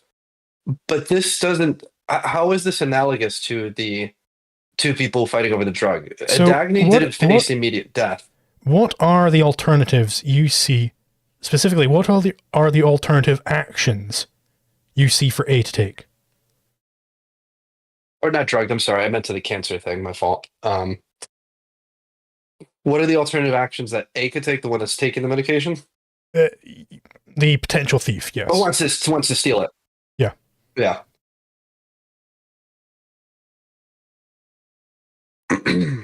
Well, he could just die, assuming he can't develop the medication himself. Hold on. Death is not an action. He could kill himself. He could. Oh, sorry. He could live to the point that he dies, an early death, and doesn't get to flourish as much as he would have if he had not died, obviously. Well, early death is an interesting sort of saying there. Early, you know, I'm reminded of the eons of economists who've said, compared to what? Compared to what? Compared to what? Early, compared to what? Compared to what he could get if he was a blood-sucking tick? Perhaps. But the standard by which you judge the good life isn't how long it lasts. It's how cohesive it is. That's the standard by which you judge the good life. It is if it's fully integrated with you and your nature, and you don't have these little, oh, I'll just slip in a quick contradiction here, tee-hee, so that I'll survive this one time. We haven't arrived at a contradiction here yet. You're trying to prove that. Well, you're trying to prove that, right? But no. What I'm saying is, when you violate a principle, even one time, then you're accepting a contradiction just that one time. And in this situation, A is acting as a parasite here. I haven't established the NEP yet, to be sure. But A is still acting as a parasite. The contradiction, and ethics tells you that you should not be a parasite. You should not undercut the root of your own survival. You should not be a second-hander. I think the Fountainhead demonstrates this fine enough. I agree with those particular contexts we see in the Fountainhead and Atlas Shrugged, like you pointed out. But the reason you shouldn't undercut the route to your own survival is because you wouldn't have that going forward, right? That is the reason you shouldn't undercut the route to your own survival. So, maybe you can get away with being a mooch. I mean, heck, most of our society, most people on Earth, are currently getting away with being a mooch. Do you think they should be a mooch? Like, do you think it would be a good idea for someone to become a government employee, moving on up into a politician, and being a mooch all the way up? Do you think that would be a good thing for them to do? Nope. But they're not dying from it. No, but there are alternatives which they could have taken. Right, they're not being productive. Made their life better, and more virtuous. Exactly. Yeah, so it's not the reason that it's bad to be a parasite isn't just you'll die otherwise. It's you'll live a disintegrated life. A life that would have been, let's just reduce that a little bit. a life of less quality, less promoting of your happiness, less promoting of your flourishing, right? Mhm. Because it's entailed by the contradictions uh, would lead to a less happy, less life flourishing, promoting life. That was a weird way of wording that, but I think we're in agreement on that, right? Yeah, it's like if the devil came up to you. You're about to die. 90 years old. You've lived the perfectly moral life. And the devil says, "Hey, I'll give you this thing, which is gonna make you live for 90 more years in excruciating pain if you murder the woman in the bed next to you." I think it would be not a good idea to do that because duration of life isn't what makes life good. The good life is more than the long life. These are different concepts. So I agree with you on that. I agree with you. So in the scenario where A and B are fighting over this cancer medication, and real quick, I'm sorry, I gotta pee. Can we make this point and then like take a quick pee break? I know you do that often. Sure, whatever. Okay, cool. And I'll let you respond to my point too, obviously. So in the scenario where A and B are in conflict over the life-saving cancer cure, why do you believe it's not the case that it would be good for A to take it? You would have to you'd have to prove that A could not flourish afterwards, and you can't point back to the NEP because we're trying to establish. Um, again, you agreed ownership means you should. You should means it's good for you. So you have to prove why it would be good for A to not take that. What would be the reason you believe he could not flourish after taking it if you can't point back to the NEP? Because that would result in Actually, circularity. I've just had a braingasm here. Um, the we are not in the objectivist context of good yet. We are in the context of A's ownership of whatever the stick is the claim by A that it would be good for A to own it. Yeah, I agree. But you would Now, have to prove that it's not good for him to own it. well, not even yet, because it's still the mere possessor ethic. It's still A is claiming it would be good for A to have it, and good for A to prevent B from having it. And B thinks the same, and blah, blah, blah, blah, and mere possessor, Mhm. and law of the jungle falls. And then once we get into the context of the objectivist ethics, when it's the cancer cure, then we've then established that the law of the jungle is out, so the NEP is in. Whoa. Hold on. We're gonna take this pee break, but run that last part by me one more time. Why is the law of the jungle out? Sure, let me write this down. In the context of Yeah. good in law of the jungle, it is good for A to own to put control this thing. Own means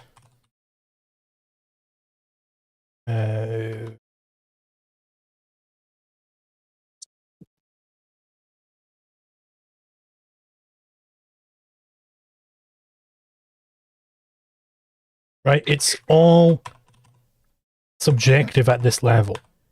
It's dependent on what does A think. Now, A might have whatever theory of ethics.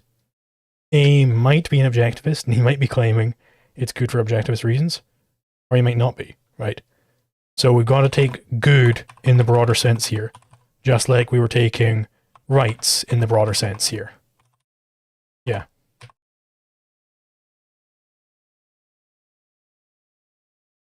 Okay.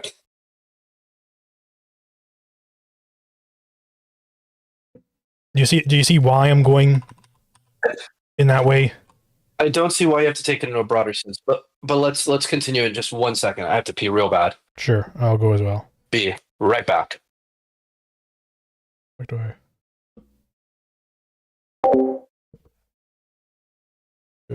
BRB.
You're right here.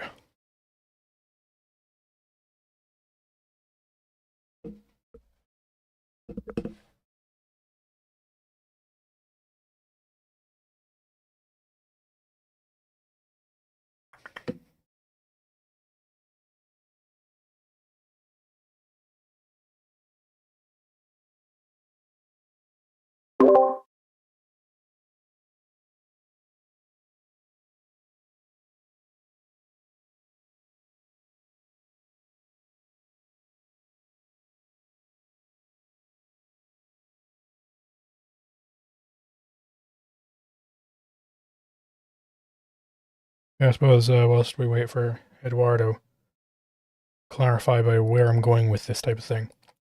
So above we were talking about how we can't have rights as conflict avoiding norms at this stage yet because we haven't established the correct theory of law. We're still on like a sort of primordial stage. So similarly, we're not analyzing, just as we weren't analyzing whether A or B actually had the right to the thing. We haven't established what rights are yet. We aren't establishing whether it's actually good for A or B to control the thingy, the cancer medication. We're just establishing whether they're claiming that it's good. We're establishing that A says he should have it and B says he should have it. And blah, blah, blah, blah, blah. Mere possessor ethic. False. Do they have skiing mountains in the UK? Some places. There are only like artificial ski slopes though. There's not really any year-round snowy peaks. I mean, you could probably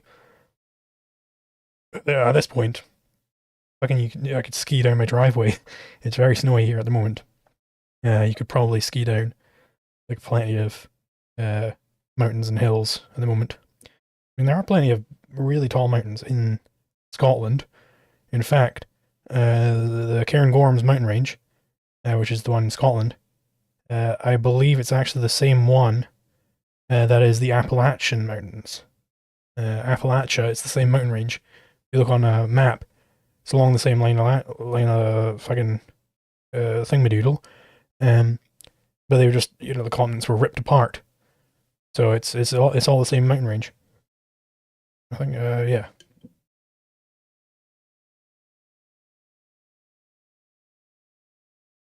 Oh, here he is. Round two. Yes. Okay. So I heard part of what you said. I believe I've got the roadmap, but if you want to just run things by me one more time. sure. So just as before, when we're talking about the late possessor ethic, A and B, they want to have a stick or whatever it is. Because we haven't established what a right is, when A is saying that he has a right to it, i.e., he owns it, we're not looking at whether he actually has the right to it yet, because we don't know whether he actually has the right to it yet. That would be putting the cart before the horse. So similarly, Yes. because good here is being used in terms of ownership claims, and we don't have our property theory yet, we just have to use good as a given, just as the primordial sense of me wanty, sort of. Gimme, gimme, gimme. I want. I should have. That sort of thing. We can't use an analysis of, is it actually good that they have it yet? Because I'm not allowed to assume the NEP, and you're not allowed to assume rational egoism. Because these haven't been established yet. We're at a very primordial stage in ethics here. We haven't established anything yet. We're doing very, very basic legal analysis. So then, if we can't assume rational egoism, which to be honest, I thought was essential to this, if we can't assume rational egoism, how do we evaluate the should claim? It's just a me wanty. It's the general sense of should. It's on my premises, good. On my premises, bad. On my premises, should. On my premises, shouldn't. It is not looking at what are the correct premises, and therefore what should happen. It's looking at whatever your premises, they're saying this should happen. Because we're doing very, very general here. Like, it doesn't matter what philosophy A has and what philosophy B has. We don't care about that at this point. We just care that A thinks he should have it. We should never care about what philosophy they hold, though, right? Like, we should never care about what philosophy. We're caring about objectivity here. So we would. This is why I don't understand why we wouldn't assume rational egoism, even if A doesn't hold that or B doesn't hold that. Maybe it's the case that neither hold it, but they hold this particular premise that they should flourish. Maybe they're not objectivists, right? But they should flourish. They can still act on those premises. Well, right. I don't. How do we divorce that? Because right now, all we're looking at, in the context of the argument against the law of the jungle, is we're just looking at, okay, what are the premises that both A and B hold? Right? Both A and B hold that ownership has to be distinct from possession. That's all we've got to establish at this point. No matter what they believe, unless they just have a flagrant contradiction, in which case they also believe that ownership must be distinct from possession, and the negation of it, right? Because that's how contradictions work. So they both hold that ownership has to be distinct from possession, and B holds that ownership should not be distinct from possession. But when you say that, can you say it in the reduced terms?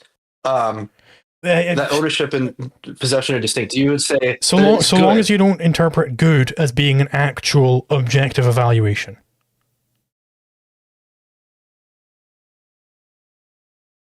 So then, when we reduce the concept, we're just saying that they believe that. They believe they it's just good. say it's good. Yeah, they believe it's good. Like they might be emotivists or whatever, right? Okay, so yeah, so both A and B hold that ownership is distinct to possession, and yet B holds that ownership is not distinct to possession at the same time. So B is in a contradiction. Every latecomer is in a contradiction. So the mere possessor ethic is false. Let's restate those last few lines reduced again. Okay, they hold that ownership, that it is good for them to control it, is distinct from possession, which is that they do control it. Yeah. Because if we take I would say they hold. There's no distinction. So the latecomer holds both, is what I'm saying, which is a contradiction. Because a latecomer has to hold that ownership is the same as possession because he's the latecomer, because he thinks, well, I own it now. So if he was being consistent, he would have to hold that if C came along, then C would own it. But he doesn't hold that because he wants to keep holding the stick. So he's in a contradiction. This is the case for all latecomers. And this doesn't care, this argument doesn't care about what their philosophy is, or even what the true philosophy is. Let me take a second to digest that. But while I digest that, it's going to take some computation power. Give me just a second. But while I digest that, I just want to reiterate to everybody in the comments right now. I know it may be like, you're like thinking, why are you caring about the comment section? I just want to reiterate to all you guys in the comment section. The fate of the world depends on this debate right now. If the aliens show up and plan to vaporize this planet, and I lose to Zulu, he will believe he has a justification for not stealing the candy bar, and all of you guys will die. It's all in your rational self-interest to support me. Now, Zulu would probably say that's wrong because it's in, it's on contradictory premises. But I just want you all to know that. So all They shouldn't be lazy. Your own fault for being lazy bones. All of you think about that. I don't know what you have to do to not be lazy to prevent the aliens from doing that. Maybe you develop a weapon to fight the aliens back. But I just want you to know, if the aliens show up and I do win this, Zulu has no justification for not stealing that candy bar. If he wins this, you're all dead. All of you guys are dead. So, anyways, continuing on. Let me look at your flowchart because this is complicated when we reduce these concepts. I'm curious as to how this actually looks in the context of good and the law of the jungle. It is good for A to control this thing. Means A thinks it is good for A to own it.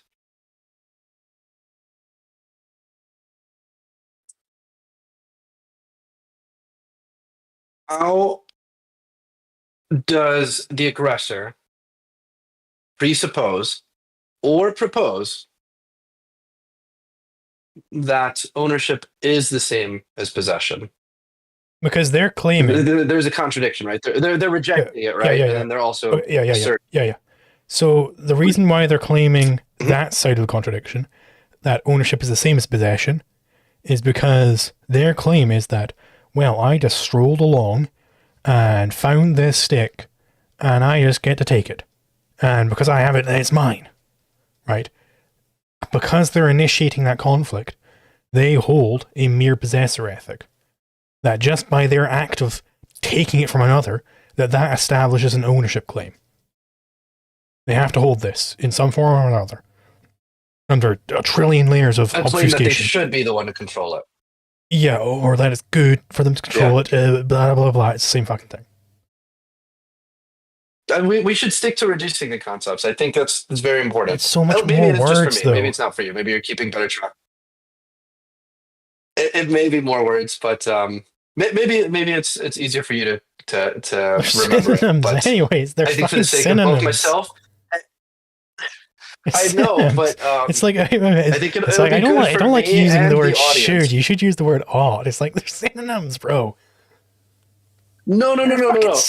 Should and ought are synonyms. Correct. I'm giving the definition. I'm giving the elaboration, the reduction of it. The reduction of it. It is good. Okay. This is still relevant to particular actors. I'm very, very hesitant to give a concession on this particular point because I want to change the actors. But I'm worried about what happens if I say I agree to this. If some like Sternerite rejects that. Sure, the Sternerite would have the mere possessor ethic. And they would say, well, might makes right. Yeah. I'll come and take it. Right? That's the essence of law of the jungle. But then also, the second that they are possessing it and controlling it, they have to hold that everybody else should fuck off because they are excluding people from it. That is the contradiction. And this contradiction still arises, you're saying, when, let's say, a rational egoist does it? Or are you saying that's irrelevant for the context of law? I would say that if a rational egoist is coming along and being a latecomer and taking it from someone, I would say you found yourself a married bachelor. Like, no rational egoist is doing that. That's the very point of contention. Why is that the case? That's the point of contention. Let's again. It's the cancer medication. Why is it that the rational egoist is engaging in a contradiction? Because I gave a general argument. If they reject against the mere possessor ethic and for the NEP.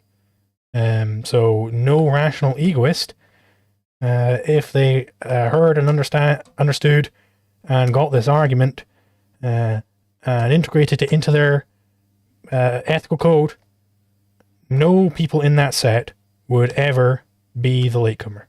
None of them.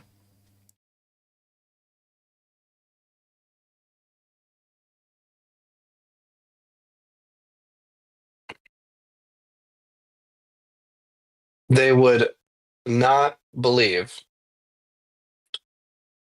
They wouldn't believe that the law of causality is just null and void, and that they can just come along and take the factory for themselves. Right? That would be a particular example. They wouldn't be the citizens of Starnesville who believe that we're here, so we can just take this factory and we'll run it just as good as anybody else. Right? They wouldn't believe that. They would walk away from Malas. What I need to understand. What I need to understand is why they wouldn't believe, or even are justified in believing. I don't know if that part is important. Maybe. Why they wouldn't believe, or why they aren't justified in believing that by taking the cancer cure,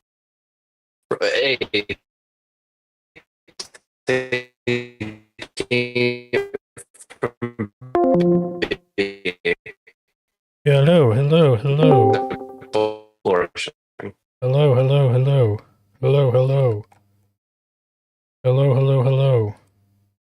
My stream's still fine, so I assume he's just lagged out. Says ought. Can you hear me? You lagged out really fucking hard there. Am I good? What's going on? I think you're coming back now. I can hear little snippets of your voice. Am I good right now? I think you're good now, yes. Okay. When A and B engage in the conflict over the cancer cure, and B says, I should be the one to control it, it would be good for me to control that cancer cure. Where is the contradiction he would be embracing? Because specifically, as an objectivist, what he means when he says, it would be good for me to control that cancer cure, isn't he trades for it. It isn't he figures out some better method to duplicate it from afar or something. It's nothing like that. What he means by it would be good for me to control it is it would be good for me to go along and take it from the man who invented it and deprive the inventor of his invention and leave the inventor to die. That is the claim he's making. That is not rational egoism. That is Stirnerism. Be good for him to promote his life. Oh dear me. Am I lagging out? Wouldn't it? Let me ask you then. Why wouldn't it? I hear you perfect. Does anybody else? I keep getting the red the red bars next to the thing. I think I'm lagging out a little. Do you want to try turning off your video? Because maybe it's just fucking up my internet for some reason. For some reason, the stream's doing fine, I think. So I don't know why this is happening, but I think I'm lagging out. All right, I'll turn off my video. Okay. We'll close I don't that. think my selfie is as nice as my face, but you know. Anyways, let's reiterate this. When the two objectivists engage in the conflict over the cure for cancer, Hmm. why is it that it is not the case that he would be promoting his flourishing by stealing that cancer cure, as it would ensure his survivability, or his survival, I should say, is a necessary precursor to his flourishing. Why is it the case that you believe it would not promote his flourishing? Which in other words would be that it is good for him. Well, the standard of flourishing that you're using there is you're making reference again to survival. But that's just death as the guide rather than life. But No, I said death, flourishing. I said flourishing. but you said survival as the precondition for that. Yes. Right. But that is still implementing death as the standard in your ethical reasoning. But death isn't a choice. It can't How is act as the standard. I'm not following how he would be treating death as the standard. He says, I want to take the cancer cure because I want to live. I want to see my family. I want to listen to music. I want to enjoy my life. I want to flourish. So you are As a presenting. necessary, just to say, well, hold on. Actually, let me present one more analogy. I'm so sorry. The moment I take a cancer cure, separate from this instance, right? Let's say somebody did give me the cancer cure and I take that cancer cure. Am I treating death as the standard, or am I acting to take that cancer cure as a means of promoting my flourishing? Why does it change from one instance to the other?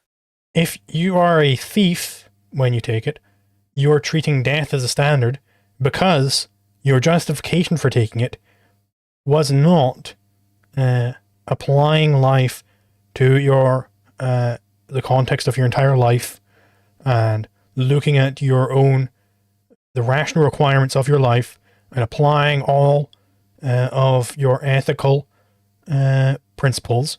It was nothing like that. It was, I've just got to run away from death, and that is the purpose of life. It's like how a certain ancient Greek school, I believe it might have been the Sophists, they defined the good as the absence of the bad. Pleasure was the absence of pain. That's a form of reification of the zero. Life isn't the absence of death. Death is the cessation of life. So anywhere in your ethical analysis where you're using survival as the goal, survival as the value to be gained, you're making this error. Survival isn't a value. There is no principle that can guide you towards survival, right? Because if there was such a principle, let's say, then ethics is utterly and completely dead, right? If the goal of ethics is the avoidance of death, then zero ethical theories have ever accomplished anything, because you become more and more unethical the closer you come to death. And at the point of death, you are Satan. You might as well be Hitler, right? That is what avoidance of death does to ethics. It kills it, right? Death, all it can do, it's the reason why you need that guide in the first place, is the fact that you can die, but it's not the guide itself. It's the reason for the guide, but not the guide. If that makes sense. So, yes. So, A would say, when trying to aggress, that the principle he's acting on is that the actions that are correct are that which promote his flourishing, and the actions which are wrong would be those that do not promote his flourishing. So, first off, I think that's most objectivists would agree to that. Do you have any contentions with that principle? Can you repeat that, please? The actions which one should take, which are good, are those that promote his flourishing. And those that he should not take are those that do not promote his flourishing or maybe diminish his flourishing. I think you could add both of those on there. Sure. Flourishing qua life, that is. Okay. Yeah. So it would be a necessary precondition to flourish that he be alive. So when he acts to steal it, he is promoting his flourishing. Maybe the next day he has the Well, dream job interview of his that's life, right? flourishing qua death. Using death as the guide. Because you're defining life there as not death.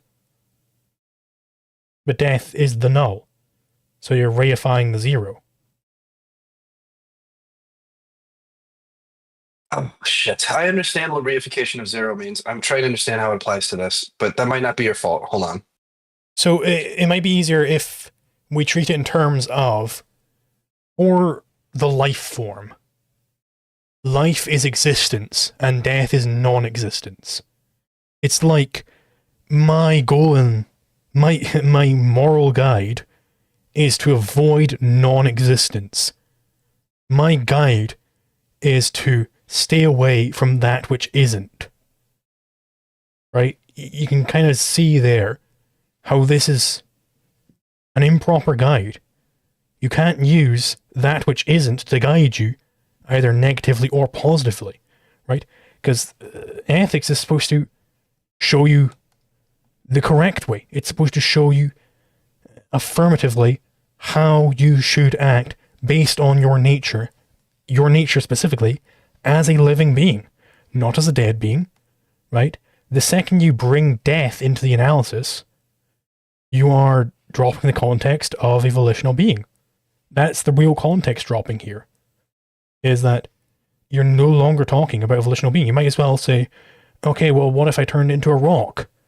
And what would ethics have to say about that? Right, this is the evil. And I've got an analogy here to epistemology, which is sort of doing the same sort of thing, which is like, how can man be moral when on my system of morality where you shouldn't be violating people's rights ever, right?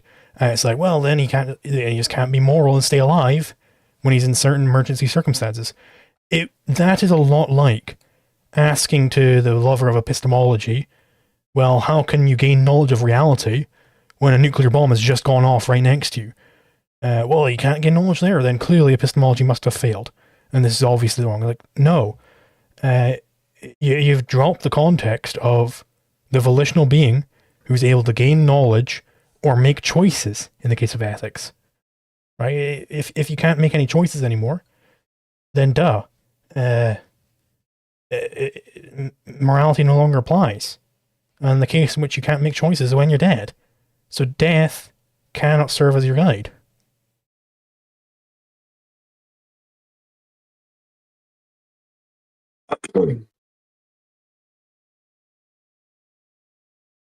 I don't think either of us are prepared to concede on this.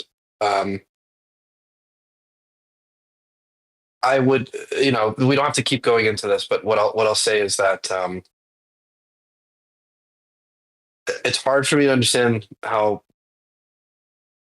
I'm reifying zero in this instance when I say that life is a precondition for flourishing, and that by treating, but at least by let me say not treating, you use that word, by accounting for the fact that I will die and cannot promote my flourishing, I am somehow reifying the non-existence. That may be my fault. I'm not saying you've erred in communicating that to me. I simply don't understand how that would be reifying it. But what I want to ask you is I do still have other arguments in your paper to go over. And I don't know what your time constraints are. I still have more time personally. I can keep going over this or other things. In the interest of, I'd probably want to cut it off at the 3 hour mark though, because I don't like going too long. But yeah, I can keep going. Okay. And if we just get to a point where let's say you're right about this reifying issue, and I just can't accept it, or I can't understand it, I should say, then it would be good to move on to the argumentation ethics part because I still want to criticize argumentation ethics. Sure. And I'll let you draw that line because I'm not really sure where to draw it right now. Um, so I'll try to reiterate my point. When taking actions that promote your flourishing, you must account for your life um, being maintained, your existence continuing. When I acknowledge the fact that I may die, which is we could agree that death is bad, right? I'm not reifying zero or reifying the non-existent by saying death is bad, Um, or maybe early death. well, it's like, is it bad to be a rock?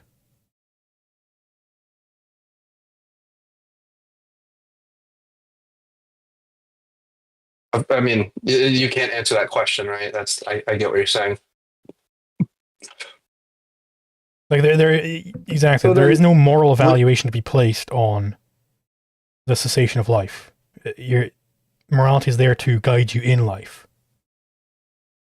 Like I can only evaluate So actions. I when can't like you evaluate non-action. okay. So when you think about death being bad, the way you think of it is that like the actions that you take that would end your existence, you're only evaluating those particular actions, not necessarily Yeah, death or in because they're at odds with respect your to death. existence. So to be clear, I do death does play a role in ethics, but not as the guide or as some sort of you know, premise. Uh, the role death plays in ethics is that it gives rise to ethics. It's the fact that you can die, which means that you need a guide in which actions to pick, right? But that doesn't mean that death tells you what those actions are. You need a positive to tell you those actions.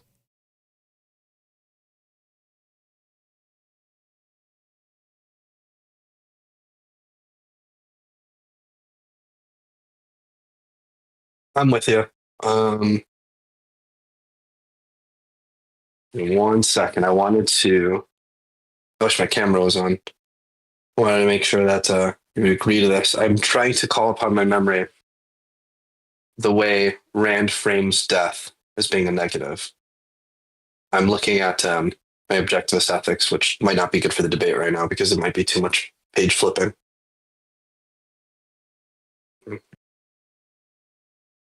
Yeah. Maybe.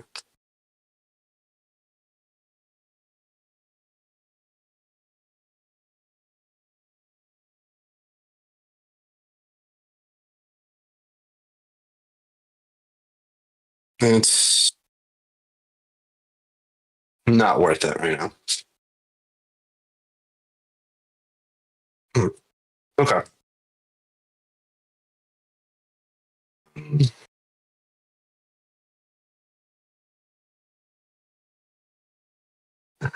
I don't want to move on so badly. So like it's I really don't want to move on, but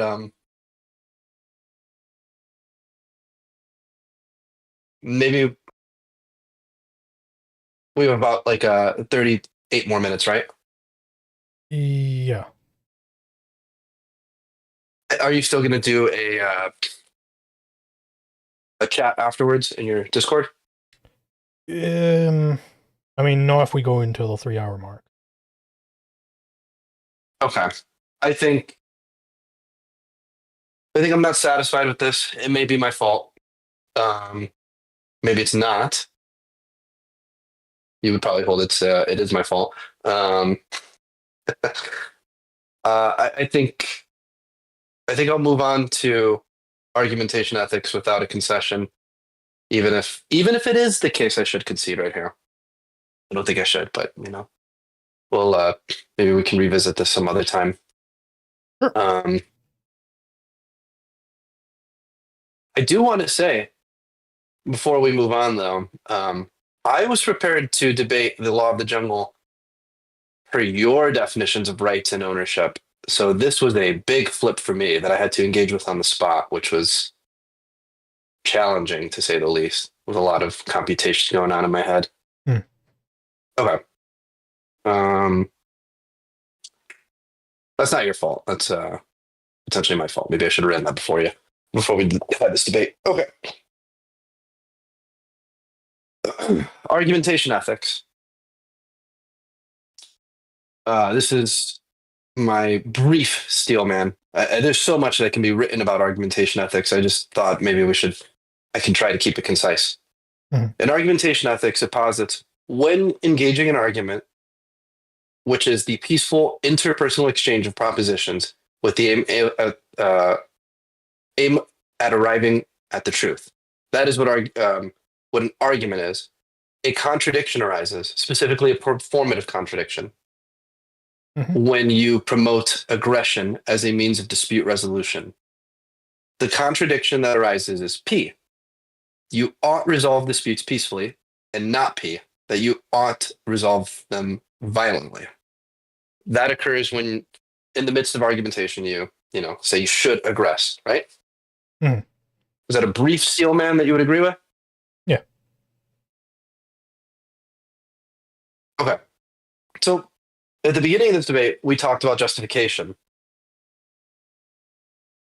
I noticed in your paper and in your video with responding to Tick, you said, if you choose to shut your mouth and just aggress anyways, you remain without justification. Do you agree to that? Yes.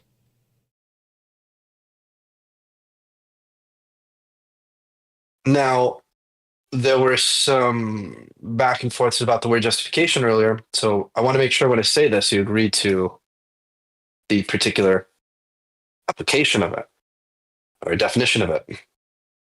If something is justified, it is justified regardless of whether another agent engages in argumentation with you, regardless of whether another observer validates your justification. It is either justified or it's not. Right. Do you agree to that? Right, but that doesn't mean that you can just get away with an unjustified thing by sealing up your lips and refusing to argue about it, which is what the jungle brute in this scenario is doing, right? Because, again, we're conceptual beings. We can imagine what would happen if he were to try and justify his claim. Well, he would fall into an obvious contradiction. Oh, that must be why he isn't arguing about it. He's just beating me over the head. Makes sense. So, it's not the relationship where if you do shut your mouth, then it's justified, but if you open your mouth, maybe it's not. Right? It's not like not a Schrodinger situation. If it were to be justified, I don't know if you're even going to accept this, but I'll try it.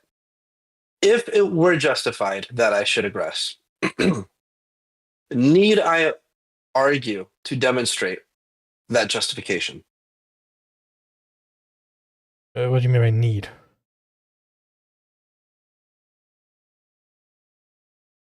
If it were justified that I aggress, could I aggress without engaging in argumentation and not result in a contradiction? Because justification need not be public, right? Well, that's so it's not justified that you aggress, though.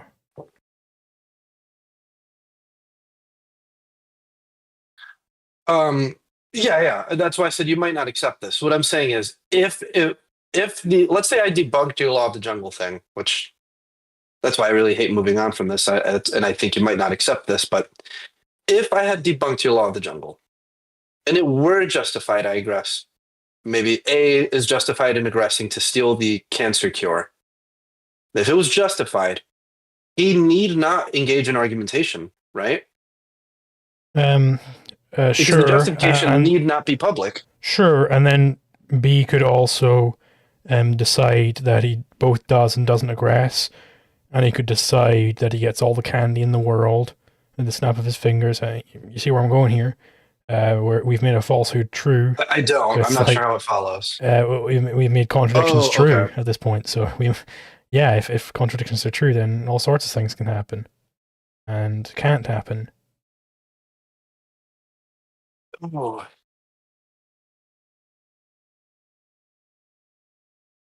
And like, also, to be clear, the place that AE argumentation ethics sits in the justification in my proof of the NAP is sort of just a safety net. It's a safety net in case I missed some mixed law ethic. I don't think I did. I think I got all of them. I think I identified the general principles, which are they're either class-based or whim-based, and I disprove both of those. So, like, even if argumentation ethics is shown to be false in the way that I apply it, the argument still stands, unless some counterexample to my mixed law systems is found. Which is what I figured you were going to go for when you suggested this debate. Was like, oh well, it's the mixed law system is fine to aggress in emergencies. But yeah, that's not the case because law is a principle. It doesn't change because you were too incompetent to protect yourself.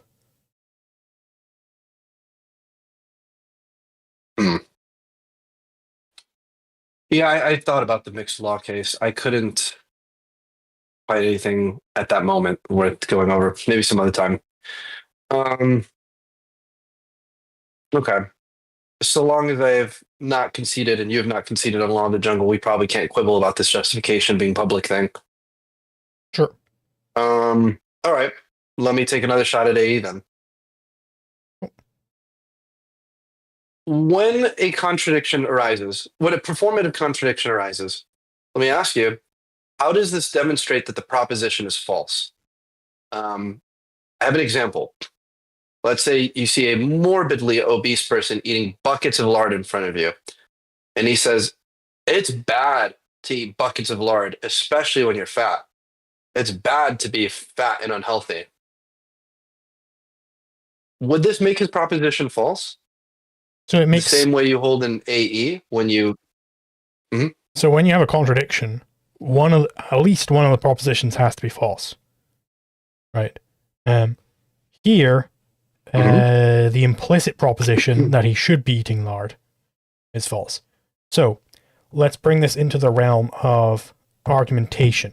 This is why argumentation in particular is important. This is why it's argumentation ethics or dialogue ethics or yada yada yada, whatever synonym you want to use, rather than action ethics or baseball ethics or anything like that.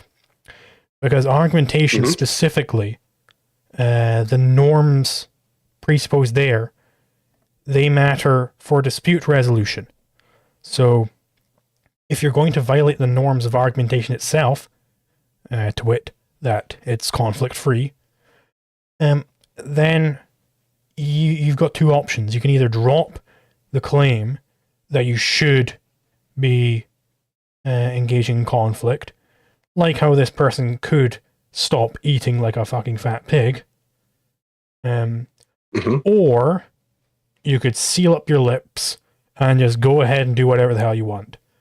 Now, sealing up your lips, that's the law of the jungle, which I disproved in the paper. Dropping the claim, well then, it's no longer on the flow. So non-aggression stands. In either case, non-aggression stands. Okay. Gotcha. I think. So if I accept that it's contradictory to argue against the norms of argumentation, do you hold that it's different than arguing against the NAP? What do you mean? So, as far as I can tell, saying that I don't need the norms of argumentation to demonstrate my conclusion is a different sentence than my conclusion differs from the norms of argumentation. To contradict the norms of argumentation is not to argue against the norms of argumentation or to contradict them in the midst of an argument is not the same as arguing against the NAP. Um, The norms of argumentation may coincide with the NAP, but it itself is not arguing against the NAP. Could you give a concrete example, please? That I do it. So, like, give an argument that would contradict the norms of argumentation, but not contradict, would not be arguing against the NAP. Yeah, so maybe it's something like, we shouldn't be arguing right now. That wouldn't be arguing against the NAP, but it would be contradicting the norms of argumentation. Yeah, so I would agree with that then. So there are certain arguments you can make which you would be in a performative contradiction without arguing against the NAP. And you hold it so long as I say I autogress, I would be arguing against both the norms of argumentation and the NAP. Yeah.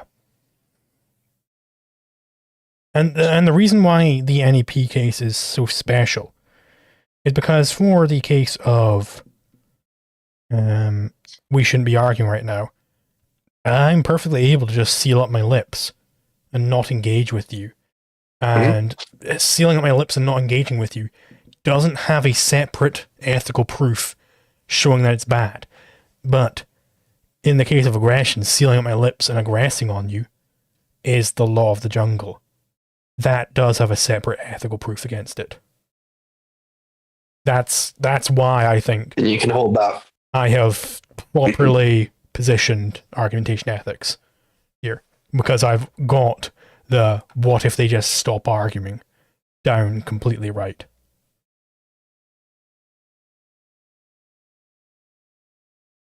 Okay.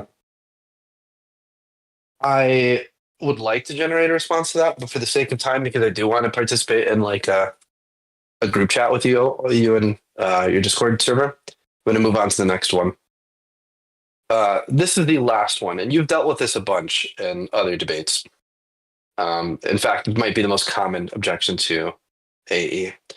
It's that me saying I autogress now, or sorry, saying that I autogress now, or later, that is, does not contradict the norms of argumentation, because the proposition I autogress later is distinct from the proposition I autogress now. I believe you've said that the simple fact that you can think about it later and engage in argumentation, it need not actually be argued. The fact that it could never be argued without engaging in performative contradiction leads you to say that both are invalid, right? Yeah, and also, just off the top of my head, it isn't relevant to ethics, or it would have to be shown that it's relevant to ethics, that the time at which you do something is relevant. I don't see how it's relevant whether you do the murder today or tomorrow, right? That is an arbitrary claim. You'd have to show that it would make a difference if it's done tomorrow. And nobody has ever done that, ever, because it can't be done, of course. So they are, in a sense, different in degree, not kind. They're the same kind of action. Like, it's, I should aggress. If if it's true that I should aggress today, why the hell wouldn't it be true that I should aggress tomorrow? Like, what is the, if the only context you have is that the day of the week is different, why is the day of the week relevant? Yeah, like, you might as well just be saying, well, the fucking Mercury's in retrograde right now, so therefore I should agree. Like, it's completely irrelevant to ethics. Well, in relation to other discussions of ethics outside of law, you would agree that the reason you do something would be relevant to that particular context as opposed to another context, right? Like, Sure, but just the if I time that you're doing drink, it isn't relevant. I'm not understanding that. Like, if I should drink water right now because I'm dehydrated, it shouldn't be the case, Dehydration or is what's it's the relevant case there. that I shouldn't. It's not that it's currently 23:39 on Friday the 10th of January 2025. That isn't why you should drink water right now. It's because you're dehydrated. That's why you should drink water right now. Okay, so maybe I have an interview, and the reason the reason I should go to the interview at that time is because that's when it's scheduled. I shouldn't go to the interview today. Maybe it is at Friday, next Friday at Right, but then, but then, but 5:39 then the p.m. reason Maybe why that you, is the case. but then the reason why you should do it at that point, but not now, is because getting the job is presumably good. Not because it's that time.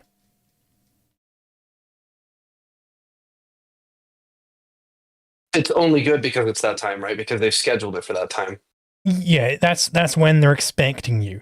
But that's only incidental. It's not like there's something magical about that time. It's that at that point in time, you should do it because you want the job. Or not even because you want the job, because you should get the job. Something like that.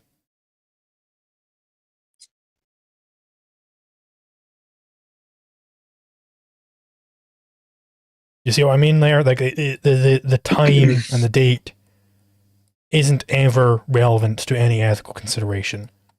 It's just as irrelevant as, like, how many times has this hydrogen atom oscillated in the past 5 minutes? Like, it's just completely irrelevant. Like, you wouldn't ever think to bring that up. But the argumentation ethics people, the anti-argumentation ethics people, they love to bring up all sorts of, like, well, what if I should only do it next Tuesday when it's 3 p.m. and blah, blah, blah, blah, blah, blah. Maybe you feel you've done this, but for the sake of closing all of this, could you try to explicitly demonstrate to me how you've eliminated time as a variable in either of these situations or any situation realistically? Well, so the burden of proof isn't on me, to be clear.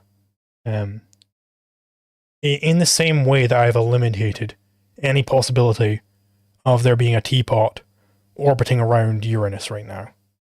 There is 0% chance that there's a teapot orbiting around Uranus. In the same way, it is completely irrelevant to any ethical discussion what time it is. That isn't relevant. Because it's an arbitrary claim that it is relevant. That's arbitrary.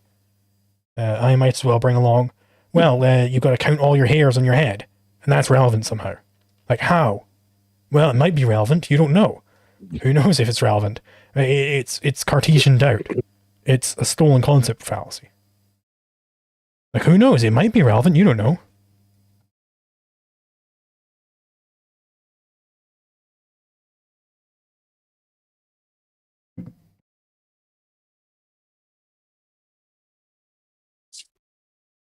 Um,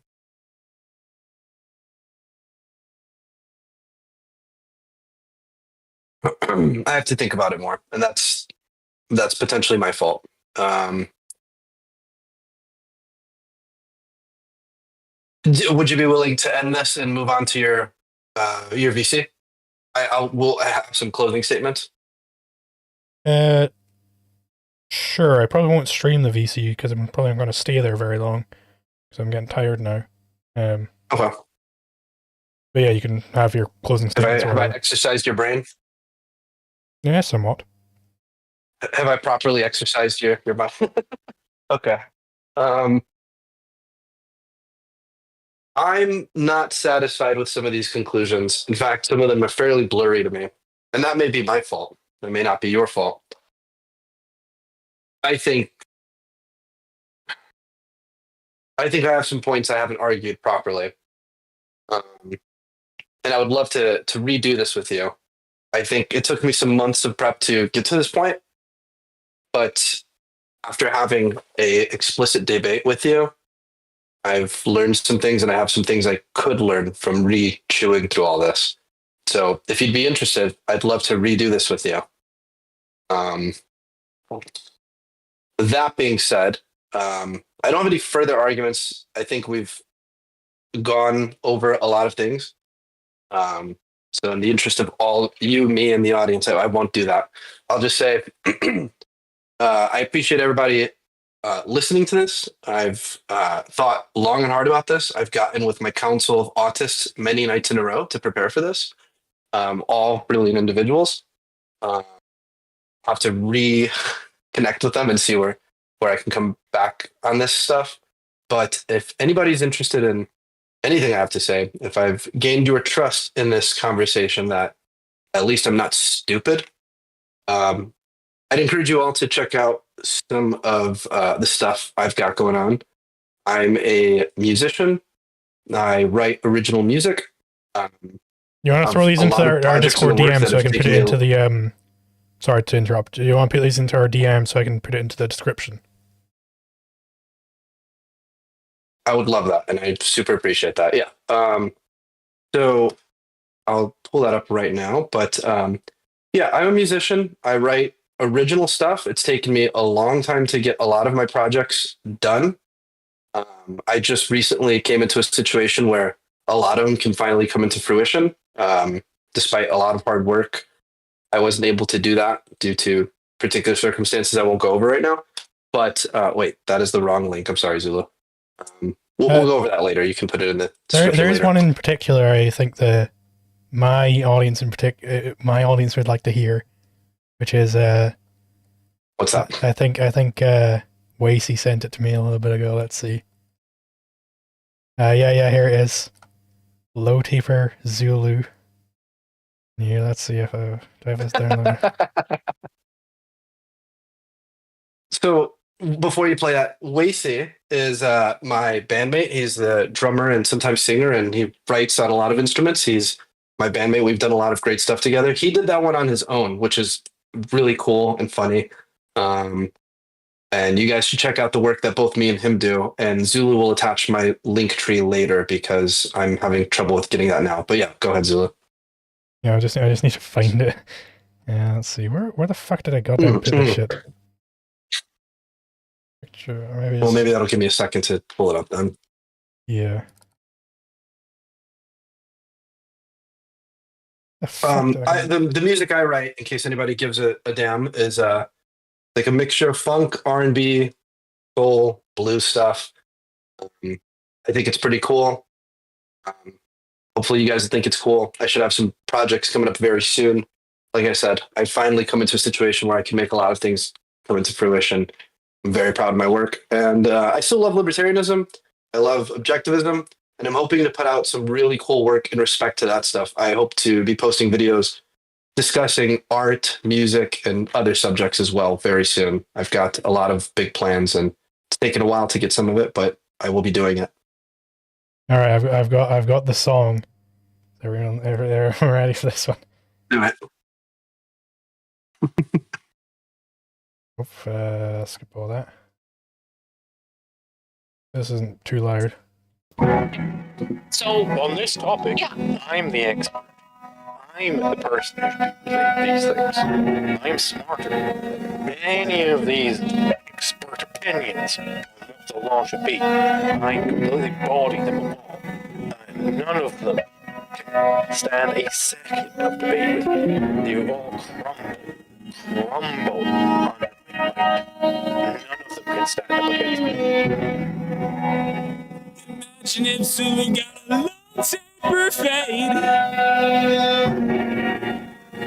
Imagine if Zulu got a lightsaber. I'm